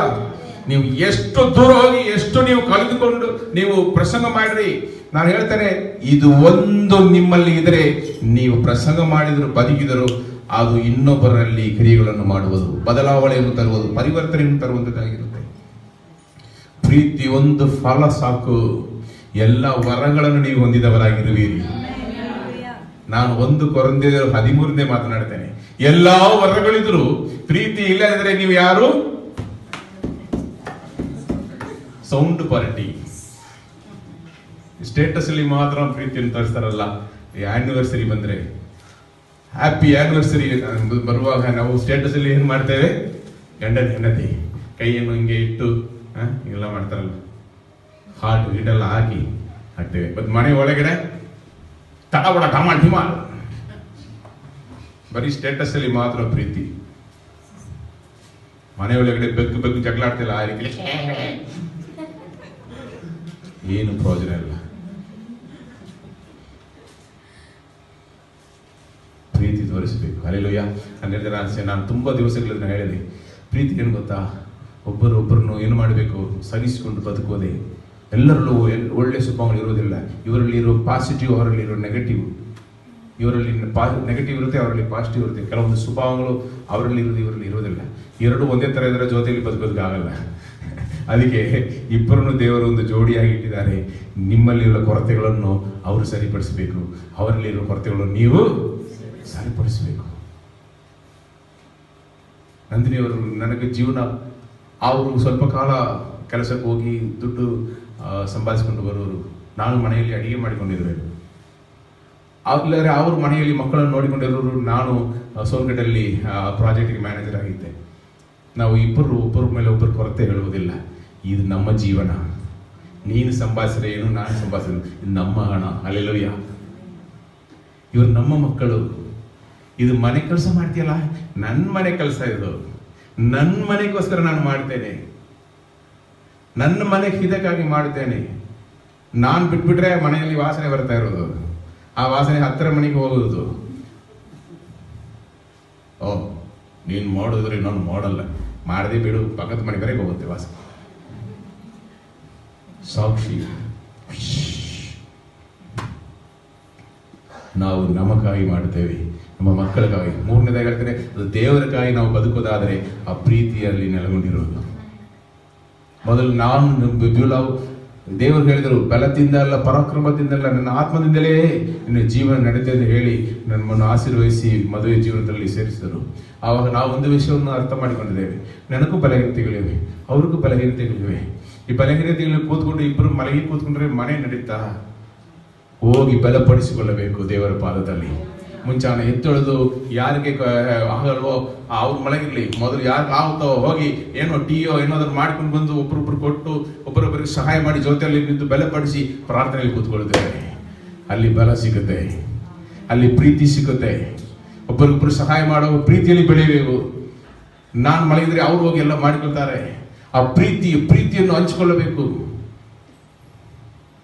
ಏನ್ ಮಲಗಿಬಿಟ್ಯಾ? ಅಯ್ಯೋ ಈ ದಿವಸ ಏನು ನಡೆಯಲ್ಲ, ನನಗೂ ಕೆಲಸ ಇದೆ, ಹೋಗುತ್ತೇನೆ. ಇದೇನ ಜೀವನ? ಇದನ್ನೇ ನಾವು ಯೇಸು ಕರ್ತನ ಕೈಯಿಂದ ಕಲಿತುಕೊಂಡಿದ್ದೇವೆ. ಅಯ್ಯೋಯ್ಯೋ ಹಿಂಗೆಲ್ಲ ಮನೆ ನಡೀತಾ ಇದೆ. ಸ್ವಲ್ಪ ಕೂಡ ನಮಗೆ ನಾಚಿಕೆ ಇಲ್ವಾ? ಅವಮಾನ. ಕ್ರೈಸ್ಯರಾಗಿ ಇದ್ದೇವೆ ಎಂದು ಹೇಳುವುದಕ್ಕೆ ಅನ್ಫಿಟ್. ಒಬ್ಬರೊಬ್ಬರ ಜೊತೆಯಲ್ಲಿ ನಿಲ್ಲಬೇಕು. ಆ ಪ್ರೀತಿ ಇದ್ದರೆ ನೀವು ದೇವರ ಮಕ್ಕಳಾಗಿರುವಿರಿ, ಪರಿಶುದ್ಧರಾಗಿರುವಿರಿ. ಸಾಕು. ನೀವು ಮನೆಯಲ್ಲಿಯೂ ಸಮಾಜದಲ್ಲಿಯೂ ಚರ್ಚಲ್ಲಿಯೂ ನಂಬರ್ 1 ದೇವರ ಮಕ್ಕಳಾಗಿರುವಿರಿ. ಹಲ್ಲೆಲೂಯಾ. ಸಿಂಪಲ್ ಆಗಿರೋದು ಪ್ರೀತಿ. ದೊಡ್ಡ ದೊಡ್ಡ ಕಾರ್ಯಗಳು. ದೇವದೂತರನ್ನು ನೋಡಿದೆ, ನಾನು ಅನ್ಯ ಭಾಷೆಯಲ್ಲಿ ಮಾತನಾಡ್ತಾ ಇರುವಾಗ ಹಂಗೆ 30 ದೂತರುಗಳು ಹಾದು ಹೋದರು. ಮನ್ನಾ ಆಕಾಶದಿಂದ ಕೆಳಗಡೆ ಬಿತ್ತು, ನಾನು ಸ್ವಲ್ಪ ತಗೊಂಡು ತಿಂದೆ. ನಾನು ದರ್ಶನದಲ್ಲಿ ಇರುವಾಗ ದೇವರು ನನ್ನ ಹೆಗಲ ಮೇಲೆ ಕೈ ಹಾಕಿ ಮಾತಾಡ್ತಾ ಇದ್ರು. ಇದೆಲ್ಲ ನಮಗೆ ಹೆಮ್ಮೆಯನ್ನು ಕೊಡುತ್ತೆ. ಆಧ್ಯಾತ್ಮಿಕ ಜೀವನ ಅಂದ್ರೆ ಏನೋ ದೊಡ್ಡ ದರ್ಶನ ನೋಡಬೇಕು, ದೊಡ್ಡದಾಗಿ ಒಂದು ವಿಷನ್ ಬೇಕು. ನಾನು ಒಂದು ದಿವಸ ಹಾಗೆ ಮೈಸೂರು ಮೇಲೆ ಹಾರ್ತಾ ಇರುವಾಗ ತೋರಿಸಿದ್ರು. ಈಗ ಜನೆಲ್ಲ ಇನ್ನೂ ರಕ್ಷಣೆ ಹೊಂದಿದ್ರಲ್ಲ, ಮಗನೇ ನಿನ್ನ ಮೊಣಗಾಲೇ ಅವ್ರನ್ನ ಕಾಪಾಡುತ್ತೆ. ಹಿಂಗೆಲ್ಲ ಹೇಳಿದರೆ ಜನರಿಗೆ, ಅಪ್ಪ ಇವನು ದೊಡ್ಡ ದರ್ಶನ ಎಲ್ಲ ನೋಡಿದ್ದಾನೆ, ಈ ಬೆಟ್ಟದ ಮೇಲೆಲ್ಲ ಹಾರಿ ಹೋಗಿದ್ದಾನೆ. Great pastor. ನಾನು ಹೇಳ್ತೇನೆ, ಪಾತ್ರ ತೊಳೆಬೇಕು. ಆಮೇಲೆ ಮನೆ ಈ ಒಂದು 10 ಪಾತ್ರ ಆಯ್ತು, ಇರಿ ತೊಳೆದ್ಬಿಟ್ಟು ಬಂದ್ಬಿಡಿ. ಆಮೇಲೆ ಬಂದು ಮನೆಗೆ ಹೇಳಿದ್ರೆ, ನಾನು ಪಾಸ್ಟರ್, ನಾನು ಹಿಂಗೆ ಮಾಡಬೇಕು ಮಾಡಲ್ಲ. ಅದು ಪಾಸ್ಟರೋ ಪೂಸ್ಟರೋ ಮನೆ ಕೆಲಸನೇ. ಅದು ಪ್ರೀತಿ. ನನ್ನಿಂದ ಆದ ಎಷ್ಟೋ ಕಾರ್ಯಗಳುಂಟು. ಅಡಿಗೆ ನಾನು ರುಚಿಕರವಾಗಿ ಬರಲ್ಲ, ಅದೆಲ್ಲ ನಾನು ಅವ್ರಿಗೆ ಕಟಿಂಗ್ಸ್ ಮಾಡಿ ಕೊಟ್ಬಿಡ್ತೀನಿ. ಇನ್ನೇರಿಯಾ ನೋಡಿಕೊಂಬ ಅಂತೆ. ಅವ್ರು ಮಾಡಿ ನನಗೆ ಕೊಡ್ತಾರೆ ರುಚಿಕರವಾದ ಪದಾರ್ಥಗಳು. ಸ್ವಲ್ಪ ದಪ್ಪಗಾಗಿಬಿಟ್ಟೆ. ಒಬ್ಬರಿಗೊಬ್ಬರು ಜೊತೆಯಲ್ಲಿ ನಿಲ್ಲಬೇಕು. ಮ್ಯೂಚುವಲ್ ಅಂಡರ್ಸ್ಟ್ಯಾಂಡಿಂಗ್, ಮ್ಯೂಚುವಲ್ ಸಪೋರ್ಟ್ ಇರಬೇಕು ಮನೆಯಲ್ಲಿ. ಅದೇ ಪ್ರೀತಿ. ವಾಕ್ಯವನ್ನು ಓದಿರಿ, ನಾನು ನಿಮಗೆ ತೋರಿಸ್ತೇನೆ. 1 ಕೊರಿಂಥಿಯರ ಅಧ್ಯಾಯ 13 ಓದಿರಿ. ನಾನು ಮನುಷ್ಯರ ಭಾಷೆಗಳನ್ನು ದೇವದೂತರ ಭಾಷೆಗಳನ್ನು ಆಡುವನಾದರೂ ಪ್ರೀತಿ ಇಲ್ಲದವನಾಗಿದ್ದರೆ ನಾದ ಕೊಡುವ ಕಂಚು ಗಣಗಣಿಸುವ ತಾಳವೂ ಆಗಿದ್ದೇನೆ. ನನಗೆ ಪ್ರವಾದನ ವರವಿದ್ದರೂ ಎಲ್ಲ ರಹಸ್ಯಗಳು ಸಕಲ ವಿಧವಾದ ವಿದ್ಯೆಯು ತಿಳಿದರೂ ಬೆಟ್ಟಗಳನ್ನು ತೆಗೆದಿಡುವುದಕ್ಕೆ ಬೇಕಾದಷ್ಟು ನಂಬಿಕೆ ಇದ್ದರೂ ನಾನು ಪ್ರೀತಿ ಇಲ್ಲದವನಾಗಿದ್ದರೆ ಏನು ಅಲ್ಲದವನಾಗಿದ್ದೇನೆ. ನನಗಿರುವುದೆಲ್ಲವನ್ನು ಅನ್ನದಾನ ಮಾಡಿದರೂ ನನ್ನ ದೇಹವನ್ನು ಸುಡುವುದಕ್ಕೆ ಒಪ್ಪಿಸಿದರೂ ಪ್ರೀತಿಯು ನನಗಿಲ್ಲದಿದ್ದರೆ ನನಗೇನು ಪ್ರಯೋಜನವಿಲ್ಲ. ಪ್ರೀತಿ ಬಹು ತಾಳ್ಮೆ ಉಳ್ಳದು. ನೋಡಿರಿ, ಇದೆಲ್ಲ ಇತ್ತು. ನಮಗೆಲ್ಲ ವರ ಹೊಂದಿದ ಎಷ್ಟೋ ಈ ಕಾಲದಲ್ಲಿ ಸೇವಕರು ಬಂದುಬಿಟ್ಟಾಯಿತು. ಬಟ್ ಸಿಂಪಲ್ ಆಗಿ ಹೇಳಿದರು. ಅವ್ರು ಯಾರು? Joyce Meyer. ಹೇಳಿದ ಆ ಬುಕ್ ಹೆಸರು ಇಲ್ವಾ? Reduce me to love. ಸುಂದರವಾದ ಪುಸ್ತಕ ಅದು. ಯಾರ್ಯಾರು ಬೇಕಾದ್ರೆ ತಗೊಂಡು ಮನೆಯಲ್ಲಿ ಇಟ್ಕೊಂಡು ಓದ್ರಿ ಸಭೆ ಸಿಕ್ಕುವಾಗ. Reduce me to love. ನೀವೊಂದು ಸಾಮಾನ್ಯ ಮನುಷ್ಯನಾಗಿ ಪ್ರೀತಿ ತೋರಿಸುವರಾಗಿ ಬದುಕಿರಿ. ಅಲ್ಲಿಯೇ ನಿಮ್ಮಲ್ಲಿ ಕ್ರಿಸ್ತನು ತೋರಿ ಬರುವನು. ಇಲ್ಲಾಂದ್ರೆ ನಾವು ಮಾಡುವ ಸೇವೆ ವ್ಯರ್ಥ. ಒಂದು ಅಡಿಗೆ ಮಾಡಿಬಿಟ್ಟು ಆ ಪ್ಲೇಟಲ್ಲಿ ಮುದ್ದೆ ಹಾಕಿ ಬಸ್ಸಾರು ಇಲ್ಲ ಚಿಕನ್ ಸಾರು ಹಾಕಿ ತಿನ್ರಿ ಅಂತ ಕೊಟ್ಟಿರ್ತಾರೆ. ಭಿಕ್ಷೆಗಾನೆ ಕೊಡ್ತೀಯ ನನಗೆ? ಭಿಕ್ಷೆ ಆಗ್ತೀಯ ನನಗೆ? ಒಂದು ಹಣ ಕೊಡುವಾಗ ಮರ್ಯಾದೆಯಿಂದ ಕೊಡಬೇಕು. ಒಂದು ಹೆಂಡತಿ ಹಣವನ್ನು ಕೊಡುವಾಗ ಒಂದು ಗಂಡನ ಹಿಡಿದ್ರೆ ನನ್ನ ಹೆಂಡತಿಗೆ ಏಮ್ಮ ಹೋಗಿ ಒಂದು ಬಟ್ಟೆ ತಗೊಂಡು ಬಾತ್ ಹೇಳ್ತಾರೆ. ಬಾ ತಾಯೇ ಇನ್ನೊಂದು ಸಾರಿ ಹಾಕಿ ಅಂತ ಹೇಳ್ತಾರೆ. ಅವ್ರು ಗೇಲಿ ಮಾಡೋದು.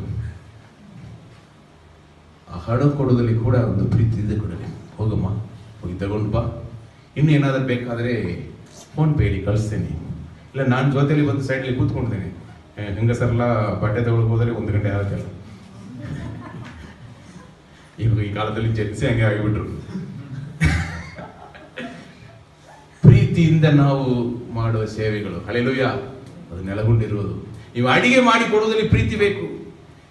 ಏನೋ ಅಡಿಗೆ ಅಂಡ ಹಾಕ್ತೇನೆ, ಎಲ್ಲ ಉಪ್ಪಾಗಿರುತ್ತೆ, ಉಪ್ಪಿಟ್ಟು ಉಪ್ಪಾಗಿರುತ್ತೆ.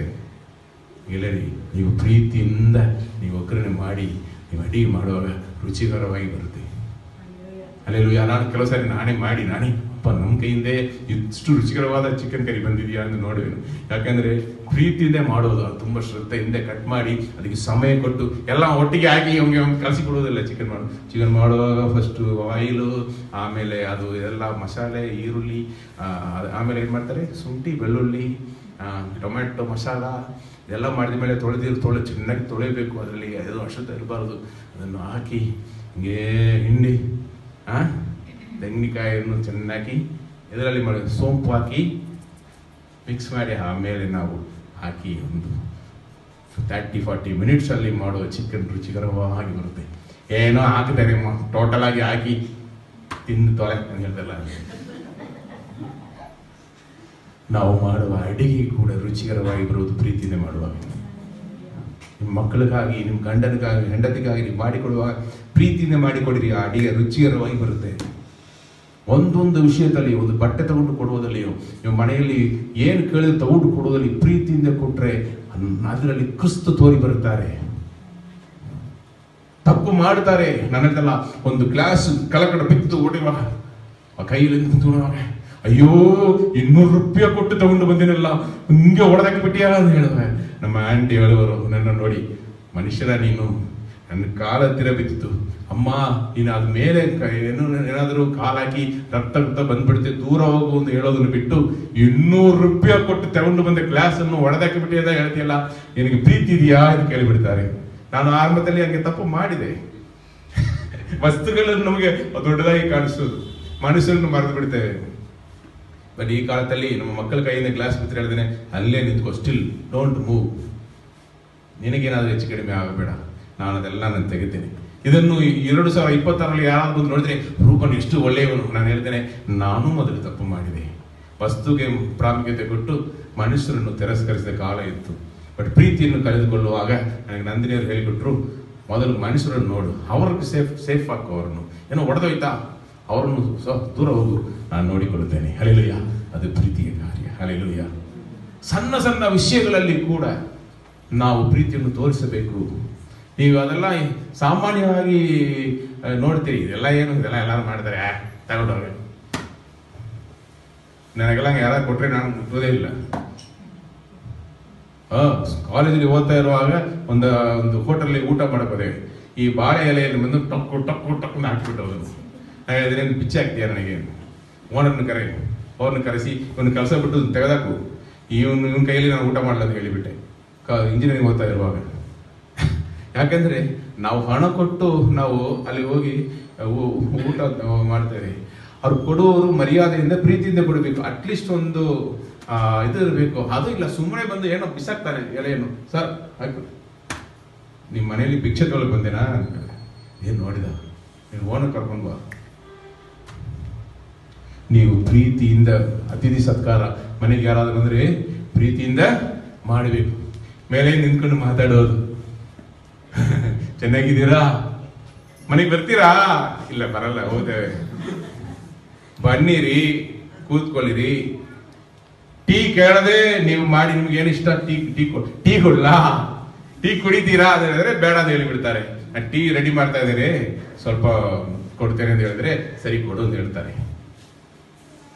ನೀವು ಮಾಡುವ ಅತಿಥಿ ಸತ್ಕಾರದಲ್ಲಿ ನಿಮ್ಮ ಮನೆಗೆ ತಿರುಗಿ ಬರಬೇಕಂತ ಅವರಿಗೆ ತೋರಿಸಿ ಬದುಕಿರಿ, ಅದೇ ನಿಜವಾದ ಪರಿಶುದ್ಧತೆ. ಅಂಕೆ ಬದುಕೋರು ಇನ್ನೊಬ್ಬರಿಗೆ ವಿರೋಧವಾಗಿ ಪಾಪ ಮಾಡಲ್ಲ. ವ್ಯಭಿಚಾರ ಮಾಡೋದು ಇನ್ನೊಬ್ಬರಿಗೆ ವಿರೋಧವಾಗಿ ಮಾಡುವ ಪಾಪ ತಾನೆ. ಕದಿಯುವುದು ಇನ್ನೊಬ್ಬರಿಗೆ ವಿರೋಧವಾಗಿ ಮಾಡುವ ಪಾಪ. ಕೊಲೆ ಮಾಡೋದು ಹಂಗೇನೆ, ಇನ್ನೊಬ್ಬರ ಸೊತ್ತಿಗೆ ಆಸೆ ಪಡೋದು ಹಂಗೇನೆ, ತಂದೆ ತಾಯಿಯನ್ನು ಸನ್ಮಾನಿಸದೆ ಇರುವುದು ಹಂಗೇನೆ. ನಮ್ಮ ಕೈಲಿ ಒಂದು ಮಾಲೆ ಕೊಟ್ರೆ ಹೋಗಿ ಒಂದು ವಿಗ್ರಹಕ್ಕೆ ಹಾಕಬೇಕಾದ್ರೆ ಹಾಕ್ಬಿಟ್ಟು ಬಂದ್ಬಿಟ್ರೆ ಭಕ್ತಿ ತೋರಿಸ್ಬಿಡ್ತೇವೆ. ಬಟ್ ಹತ್ತಿರ ಇರುವವರಿಗೆ ಒಂದು ಸಹಾಯ ಮಾಡೋದ್ರೆ ಅದು ಬರಲ್ಲ. ದೇವರನ್ನು ಪೂಜಿಸುವುದು, ಆರಾಧಿಸುವುದ್ರೆ ಮೊದಲು ನೀವು ನಮ್ಮ ಜೊತೆಯಲ್ಲಿ ಇರುವವನಿಗೆ ತೋರಿಸುವುದು, ನಾವು ಅದನ್ನು ತೋರಿಸಬೇಕು. ಅರ್ಥವಾಯ್ತಾ ನಾನು ಹೇಳುವುದು? ಹಾಗಾದ್ರೆ ಪೌಲನು ಅದ್ರ ಬಗ್ಗೆ ಏನು ಬರೀತಾನೆ ನೋಡೋಣ. ಕೊಲೊಸ್ಸವರಿಗೆ ಅಧ್ಯಾಯ 3 ಮೊದಲನೇ ವಾಕ್ಯದಿಂದ ಓದಿರಿ. ಆದ ಕಾರಣ ನೀವು ಕ್ರಿಸ್ತನೊಂದಿಗೆ ಎಬ್ಬಿಸಲ್ಪಟ್ಟಿರುವುದರಿಂದ ಮೇಲಿರುವುಗಳನ್ನು ಒಬ್ಬನು ಕ್ರಿಸ್ತನಲ್ಲಿ ಇದ್ರೆ ಅವನು ಯೇಸುವೊಂದಿಗೆ ಶಿಲುಬೆಯಲ್ಲಿ ಹೊಡೆಯಲ್ಪಡುತ್ತಾನೆ. ಅವನು ನೂತನ ಸೃಷ್ಟಿಯಾಗಿ ಬದುಕುವುದನ್ನು ತೋರಿಸುವಂತದ್ದಾಗಿರುತ್ತೆ. ಕ್ರಿಸ್ತು ನಮ್ಮೊಂದಿಗೆ ಇದ್ರೆ ನಾವು ಎಂತವರಾಗಿರ್ಬೇಕು ಅಂತ ಹೇಳಿದರು. ಮೊದಲನೇ ವಾಕ್ಯ ತಿರ್ಗಿ ಓದಮ್ಮ. ಆದ ಕಾರಣ ನೀವು ಕ್ರಿಸ್ತನೊಂದಿಗೆ ಎಬ್ಬಿಸಲ್ಪಟ್ಟಿರುವುದರಿಂದ ಮೇಲಿರುವುಗಳನ್ನು ಹುಡುಕಿರಿ. ಅಲ್ಲಿ ಕ್ರಿಸ್ತನು ದೇವರ ಬಲಗಡೆಯಲ್ಲಿ ಇವತ್ತಿಂದ ನಮ್ಮ ಸಭೆಯಲ್ಲಿ ಇರುವಲ್ಲ, ಮನೆಯಲ್ಲಿ ಮೇಲಿರುವುದನ್ನು ಏನ್ ಮಾಡ್ಬೇಕು? ಹುಡುಕಬೇಕು. ಹಂಗೆ ಇಲ್ಲ, ಮೇಲಿರೋದಂದ್ರೆ ಉನ್ನತವಾದ ಸ್ವಭಾವಗಳನ್ನು ಹುಡುಕಬೇಕು. ಅಲ್ಲೆಲ್ಲೂಯ್ಯ. ಇವತ್ತು ಮನೆಗೆ ಹೋಗಿ ಎಲ್ಲರೂ ಮೇಲೆ ಇರೋದೆಲ್ಲ ಹುಡುಕದ ಹೇಳಿದ್ರು, ಸೈಕ್ಲಿಕ್ ಎಲ್ಲ ಇಟ್ಟಿದ್ದೇನೆ ಅದೆಲ್ಲ ತಗೊಂಡು ಕೆಳಗಡೆ ಇಡಬಾರದು. ಅದಲ್ಲ, ಮೇಲಿರೋದಂದ್ರೆ ಏನು? ದೇವರ ಸ್ವಭಾವಗಳನ್ನು. ಅಲ್ಲೆಲ್ಲೂಯ್ಯ. ಅಲ್ಲಿ ಕ್ರಿಸ್ತನು ದೇವರ ಬಲಗಡೆಯಲ್ಲಿ ಆಸನರೂಢನಾಗಿದ್ದಾನೆ. ಮೇಲಿರುವಂತವುಗಳ ಮೇಲೆ ಮನಸ್ಸಿಡಿರಿ, ಭೂ ಸಂಬಂಧವಾದವುಗಳ ಮೇಲೆ ಇಡಬೇಡಿರಿ. ಯಾಕೆಂದರೆ ನೀವು ಸತ್ತಿರಲ್ಲ, ನಿಮ್ಮ ಜೀವವು ಕ್ರಿಸ್ತನೊಂದಿಗೆ ದೇವರಲ್ಲಿ ಮರೆಯಾಗಿಟ್ಟದೆ. ನಮಗೆ ಜೀವವಾಗಿರುವ ಕ್ರಿಸ್ತನು ಪ್ರತ್ಯಕ್ಷನಾಗುವಾಗ ನೀವು ಸಹ ಆತನ ಜೊತೆಯಲ್ಲಿ ಪ್ರಭಾವದಿಂದ ಕೂಡಿದವರಾಗಿ ಪ್ರತ್ಯಕ್ಷರಾಗುವಿರಿ. ಸರಿ, ಮುಂದೆ. ಆದುದರಿಂದ ನಿಮ್ಮಲ್ಲಿರುವ ಭೂ ಸಂಬಂಧವಾದ ಭಾವಗಳನ್ನು ಸಾಯಿಸಿರಿ. ಜಾರತ್ವ, ಬಂಡುತನ, ಕಾಮಾಭಿಲಾಷೆ, ದುರಾಶೆ, ವಿಗ್ರಹಾರಾಧನೆಗೆ ಸಮವಾಗಿರುವ ಲೋಭ, ಇವುಗಳನ್ನು ವಿಸರ್ಜಿಸಿ. ಲೋಭ ಅಂದ್ರೆ ಏನು? ಆಸೆ. ಇದರ ಸೊತ್ತುಗಳಿಗೆ ಆಸೆ ಕೊಡುವುದು. ದೇವರನ್ನು ಇಡಬೇಕಾಗಿರುವ ಸ್ಥಳದಲ್ಲಿ ಯಾವುದು ವಸ್ತುವನ್ನು ಆಸೆಗಳನ್ನು ಇಟ್ಟರು ಅದು ವಿಗ್ರಹ ಆರಾಧನೆ. ವಿಗ್ರಹ ಅಂದ್ರೆ ಏನು? ದೇವರು ಇಡಬೇಕಾಗಿರುವ ಸ್ಥಳದಲ್ಲಿ ಒಂದು ರೂಪವನ್ನು ಇಡ್ತಾರೆ. ಬಟ್ ದೇವರನ್ನು ಇಡಬೇಕಾಗಿರುವ ಸ್ಥಳದಲ್ಲಿ ಯಾವುದು ವಸ್ತುವನ್ನು, ಯಾವುದು ಮನುಷ್ಯನನ್ನು, ಹಣವನ್ನು, ನಮ್ಮ ದುರಾಶೆಗಳು ಇಟ್ಟರು ಅದು ಏನಾಗುತ್ತದೆ? ವಿಗ್ರಹ ಆರಾಧನೆ ಆಗುತ್ತದೆ. ಇವುಗಳ ನಿಮಿತ್ತ ದೇವರ ಕೋಪವು ಉಂಟಾಗುತ್ತದೆ. ಪೂರ್ವದಲ್ಲಿ ನೀವು ಸಹ ಈ ದುರ್ಭಾವಗಳ ಅಧೀನದಲ್ಲಿದ್ದು ಈ ಕೆಲಸಗಳನ್ನು ನಡೆಸುತ್ತಿದ್ದೀರಿ. ಪೂರ್ವದಲ್ಲಿ ನೀವು ಬಿತ್ತಿರುವಾಗ ಆ 38 ವರ್ಷ ರೋಗಿಯಾಗಿರು ಇದ ಕಾರಣ ಇದೆಲ್ಲ ನೀವು ಮಾಡ್ತಾ ಇದ್ದರಿಂದ 38 ವರ್ಷ ಸಮಸ್ಯೆಗಳು. ಇವತ್ತು ಈಗಲಾದರೂ ಅಂದ್ರೆ ನಿಮಗೆ ಬಿಡುಗಡೆ ಆಯಿತು. ದೇವರು ವಾಸಿ ಮಾಡಿದ್ದಾರೆ. ನೀವು ಯೇಸು ಕ್ರಿಸ್ತನಲ್ಲಿ ನೂತನ ಸೃಷ್ಟಿಯಾಗಿ ಬಿಟ್ಟಿರಿ. ನಿಮಗೆ ಇನ್ನು ಮುಂದೆ ಕಷ್ಟಗಳು, ಸಮಸ್ಯೆಗಳು ಬಂದರೂ ನಿಮಗೆ ಸಹಾಯ ಮಾಡುವ ಸಹಾಯಕನಿದ್ದಾನೆ. ನೀವು ಜಯಿಸುವಿರಿ, ನೀವು ಆಶೀರ್ವಾದಕರವಾಗಿ ಬದುಕುವಿರಿ, ನಿಮಗೆ ನಿತ್ಯ ಜೀವ ಉಂಟು. ಹಾಗೆ ಇರುವಾಗ ಏನೆಲ್ಲ ಬಿಡಬೇಕು? ಎಲ್ಲರೂ ಓದ್ರಿ. ಕ್ರೋಧ, ಕೋಪ, ಮತ್ಸರ, ದೂಷಣೆ,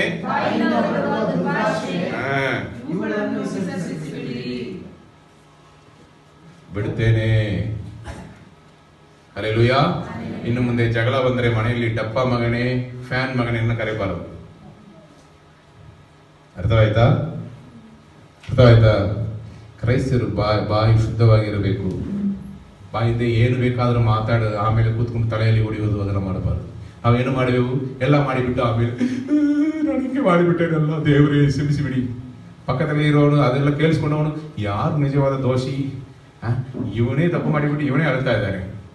ಆವಾಗ ಸರಿ ಮಾಡಿ ಏನೋ ಪಾಪ. ಹಾಗೆಲ್ಲ ಕ್ರೈಸ್ತರು ಮಾಡೋ ದೊಡ್ಡ ತಪ್ಪು. ನಾವೇ ತಪ್ಪು ಮಾಡಿಬಿಟ್ಟು ಆಗ ನಾವೇ ತಲೆಯಲ್ಲಿ ಹುಡಿಕೊಳ್ಳು, ಇವರು ಹೀಗೆ ಮಾಡಿಬಿಟ್ಟೆ. ಯಾರು ಬಯಸ್ಕೊಂಡ್ರೋ ಅವನು ಅಯ್ಯೋ ಪಾಪ ನಾವು ತಪ್ಪು ಮಾಡಿದ್ದೇವ, ಅವ್ರು ತಪ್ಪು ಮಾಡಿದ್ದಾರೆ ಅಂತ ಅವನಿಗೆ ಭಯ ಬಂದ್ಬಿಡುತ್ತೆ. ಆ ರೀತಿಯಲ್ಲಿ ಆಕ್ಟ್ ಮಾಡಿಬಿಡ್ತಾರೆ.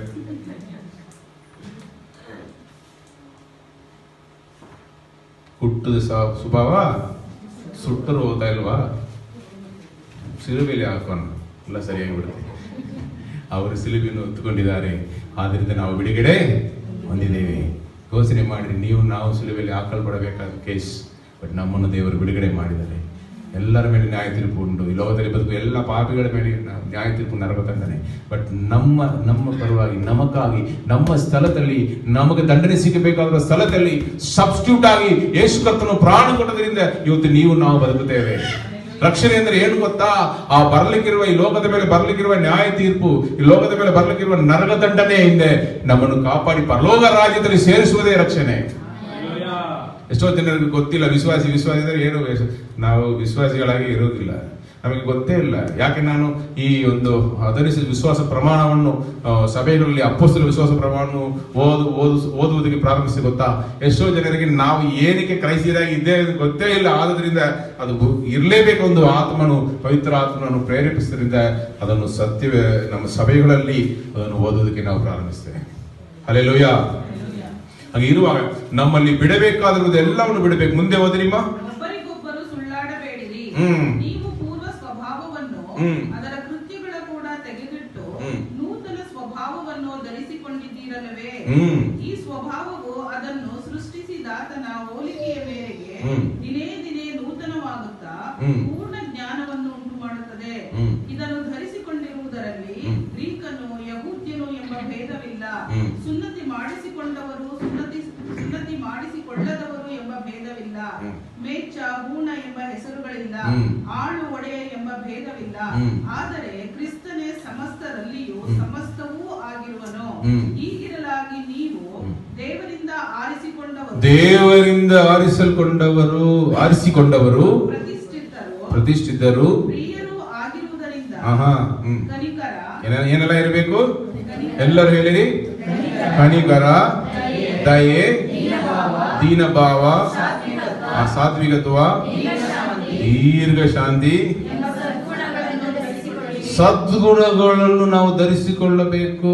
ದಿನ ಒಂದು ಹೊಸ ಡ್ರೆಸ್ ಕೊಟ್ಟಿದ್ದಾರೆ ದೇವರು. ಕ್ರಿಸ್ಮಸ್ ಮಾತ್ರ ಅಲ್ಲ ರೀ. ಹಲ್ಲೆಲೂಯಾ. ಎಲ್ಲ ದಿವಸಗಳು ಜೀವನ ಪೂರ್ತಿ ನಾವು ಹೊಸ ಹೊಸ ಡ್ರೆಸ್. ಇವತ್ತು ದಯೆಯನ್ನು ತರಿಸಿಕೊಂಡಿದ್ದಾರೆ, ಇವತ್ತು ಕರುಣೆಯನ್ನು ತರಿಸಿಕೊಂಡಿದ್ದಾರೆ. ಸೊ ನಮಗೆ ಕ್ರಿಸ್ಮಸ್ ಎಲ್ಲ ಎವ್ರಿ ಡೇ ಅಂದ್ರೆ ಎವ್ರಿ ಡೇ ನಮಗೆ ಹೊಸ ಡ್ರೆಸ್ ಬೇಕಲ್ವಾ? ಅದು ಕೊಟ್ಟಿದ್ದಾರೆ ದೇವರು. ಹಲ್ಲೆಲೂಯಾ. ಹ್ಯಾಪಿನಾ ನೀವು? ಹ್ಯಾಪಿ ಇಲ್ಲ, ಹ್ಯಾಪಿ ಅಂತ ಹೇಳಿದ್ರಿ. ಓದಿರಿ.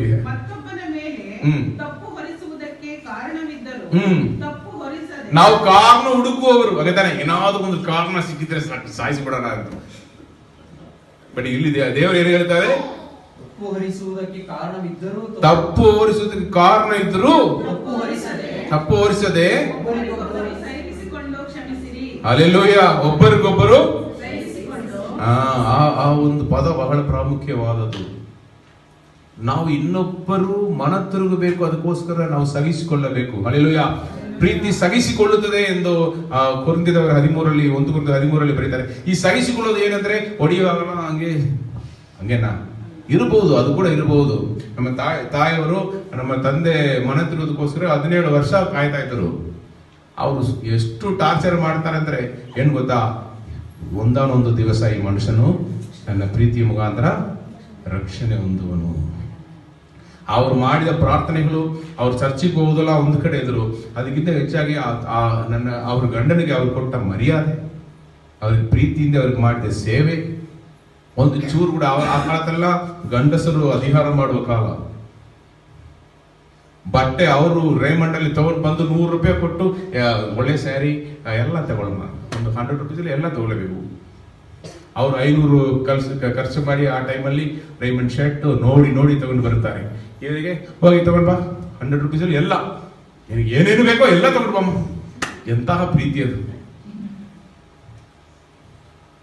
ಆ ಒಂದು ಕಾಲದಲ್ಲಿ ಸಹಿಸಿಕೊಂಡು ಅವರಿಗೆ ಸೇವೆ ಮಾಡಿ ಪ್ರೀತಿ ತೋರಿಸಿರ್ತಾರೆ. 17 ವರ್ಷ ಸಹಿಸಿಕೊಂಡದ್ರಿಂದ ರಕ್ಷಣೆ ಹೊಂದಿ ಇವತ್ತು ಅವರು ಪರಲೋಕ ರಾಜ್ಯದಲ್ಲಿ ಇದ್ದಾರೆ. 17 ವರ್ಷ ಬೇಕಾದ್ರೆ ಬೇಡ ಅಂತ ಹೋಗಿರ್ಬೇಕು. ಇವತ್ತು ಇರುವ ಚಿಕ್ಕವನು ಇವತ್ತು ಹಾಡುಗಳನ್ನು ಎಷ್ಟು ಚೆನ್ನಾಗಿ ಬರೆದು ಯೂಟ್ಯೂಬಲ್ಲಿ ಹಾಕ್ತಾ ಇದ್ದಾನೆ. ಮದನ ಗೋಪಾಲ್ ಮೋಡಿ ಮೋಸಸ್ ಅವರಿಗೆ ವಿಷ, ಅವನು ಹುಟ್ಟಬಾರ್ದೆಂದು ಅಪಾಷನ್ ಮಾಡೋದಕ್ಕೆ ವಿಷ ಕೊಟ್ಟಿದ್ದಾರೆ. ಆ ಒಂದು ಟ್ಯಾಬ್ಲೆಟ್ಸ್ ಅದು ಒಂದು ವಿಷವಾಗಿ ಬದಲಾಗಿ ಒಳಗಡೆ ಇಷ್ಟೊಂದು ಇದು ಥರ ಆಯಿತು. ಆವಾಗಲೂ ಅವರು ಪ್ರೇಯರ್ ಮಾಡಿಕೊಂಡೆ. ಅದರಲ್ಲಿ ಹುಟ್ಟಿದವನೇ ಮೋಸಸ್, ಚಿಕ್ಕವನು, ಫ್ಲೋರಿಡಾಲಿ ಇದ್ದಾರಲ್ಲ ಅವರು. ಎಷ್ಟು ಆ ಶರೀರದಲ್ಲಿ ಎಷ್ಟು ಅಭಾಷಣ ಆಯಿತು ಗೊತ್ತಾ? ಅವ್ರಿಗೆ ಗೊತ್ತು ದಪ್ಪಗಿರೋದು ಕಾರಣ ಅವ್ರು ಮಾಡೋ ಊಟ ಅಲ್ಲ, ಬಟ್ ಅವ್ರ ಶರೀರದಲ್ಲಿ ಬೇಡ ಅಂತಂದರೆ ತೆಗೆದುಬಿಡಿ, ಬೇಡ ಅಭಾಷಣ ಏನು ಶರೀರವ ಆಟ ಆಡುವ ಗ್ರೌಂಡ. ಹೆಂಗಸರಿಗೆ ಆ ಕಾಲದಲ್ಲಿ ಅಷ್ಟೇ ಮರ್ಯಾದೆ. ಬಟ್ ಅವರು ಪ್ರೀತಿಯಿಂದ ಅವರಿಗೆ ಸೇವೆ ಮಾಡಿ, ಕಣ್ಣೀರಿಂದ ಪ್ರಾರ್ಥನೆ ಮಾಡಿ, ಒಂದು ಮಾತು ಕೂಡ ಎದುರು ಮಾತಾಡೋದಿಲ್ಲ. ಹಂಗೆ ಮಾಡಿದರಿಂದ ಅವರು ರಕ್ಷಣೆ ಹೊಂದಿದರು. ನಿಮ್ಮ ಗಂಡನ ಮೇಲೆ ಪ್ರೀತಿ ಇದ್ರೆ ಅವ್ರು ಎಷ್ಟು ತಪ್ಪು ಮಾಡಿದರೋ ಅವ್ರು ಬದಲಾಗಬೇಕು, ಅದಕ್ಕೋಸ್ಕರ ನೀವು ಸಹಿಸಿಕೊಂಡು ಅವ್ರಿಗೋಸ್ಕರ ಪ್ರಾರ್ಥನೆ ಮಾಡಬೇಕು. ಅವ್ರನ್ನ ಎದುರು ಮಾತಾಡೋದು, ಬೈಯುವುದು, ಮರ್ಯಾದೆ ಕೆಟ್ಟು ನಡೆಸುವುದು ಅದೆಲ್ಲ ಕ್ರಿಸ್ತನ ಪ್ರೀತಿ ಅಲ್ಲರಿ. ಅದು ಅವರನ್ನು ಬದಲಾಯಿಸೋದೇ ಇಲ್ಲ. ನೀವು ಎಷ್ಟು ಎಕ್ಸ್ಟ್ರೀಮಿಗೆ ಹೋಗಿ ಬೈದ್ರು, ಇಲ್ಲಿಂದ ಜೋರಾಗಿ ಮಾತಾಡಿ ಬಿಟ್ರೆ ಅವನು ದೊಡ್ಡವನು, ಹಂಗೆ ತಾನೆ? ಜೋರಾಗಿ ಯಾರು ಮಾತನಾಡ್ತಾರೋ ಅವ್ರು ಜಯಿಸ್ಬಿಡ್ತಾರೆ. ತೆಲುಗು ಸಿನಿಮಾ, ಕನ್ನಡ ಸಿನಿಮಾ ನೋಡಿಕೊಂಡು ಮನೆಯಲ್ಲಿ ನೀ ಏನಂದ್ರೆ ನಾನು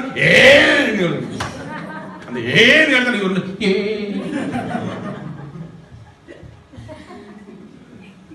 ಜೋರಾಗಿ ಮಾತಾಡೋರು ಜಯಿಸ್ಬಿಡ್ತಾರೆ. ನೋಡಿಬಿಟ್ಟು ಬರಲ್ಲ ರೋಡಲ್ಲಿ. ಇದೇ ಮನೆ ಒಳಗಡೆ ನಡೆಯುತ್ತೆ. ಜಗಳ ಬಂದ್ಬಿಟ್ರೆ ಜೋರಾಗಿ ಕಿರ್ಚಾಡೋದು. ಅದು ನಿಮ್ಮಲ್ಲಿ ಯಾವುದು ಬದಲಾವಣೆ ಬರಲ್ಲ. ನಿಮಗೆ ಒಳ್ಳೆ ವಿಷಯಗಳು ಬರುತ್ತೆ. BP, ಶುಗರು, ಥೈರಾಯ್ಡು ಇದೆಲ್ಲ ಹೆಚ್ಚಾಗುತ್ತೆ.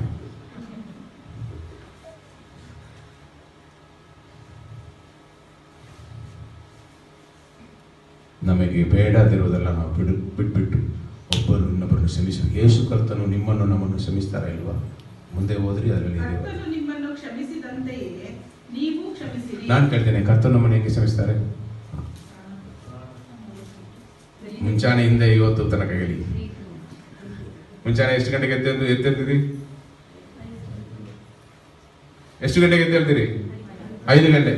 ಇವತ್ತು ಟೈಮ್ ಎಷ್ಟಾಯ್ತು? 1 ಗಂಟೆ. 1 ಗಂಟೆ ಆಯ್ತಾ? ಮುಗಿಸ್ಬೇಕಂದ್ರೆ ಕಾಯ್ತಾ ಇರ್ತೀರಲ್ಲ. ನಾನು ಕೇಳ್ತೇನೆ, ಮುಂಚಾನೆಯಿಂದ ಇಷ್ಟು ತನಕ ನಿಮಗೆ ಕೋಪ ಬಂದಿಲ್ವಾ? ನಿಮ್ಮ ವಿಚಾರಗಳಲ್ಲಿ ನೀವು ಪಾಪ ಮಾಡಿಲ್ವಾ? ನಿಮ್ಮಲ್ಲಿ ಪವಿತ್ರಾತ್ಮ ಇದ್ದಾರಾ? ನನ್ನಲ್ಲಿ ಪವಿತ್ರಾತ್ಮ ಇದ್ದಾರೆ, ನಿಮ್ಮಲ್ಲಿ ಪವಿತ್ರಾತ್ಮ ಇದ್ದಾರೆ. ಮುಂಚಾನೆಯಂತೆ 1 ಗಂಟೆವರೆಗೆ ನಮ್ಮಲ್ಲಿ ಪಾಪ ವಿಚಾರಗಳು ಬಂದೇ ಇಲ್ಲ. ಯಾರಾದ್ರೂ ಒಬ್ಬರು ಹೇಳ್ಬೋದಾ? ಕೈ ಎತ್ತಿ. ಇಲ್ಲ, ನಾನು ತುಂಬಾ ಪರಿಶುದ್ಧನಾಗಿದ್ದೇನೆ.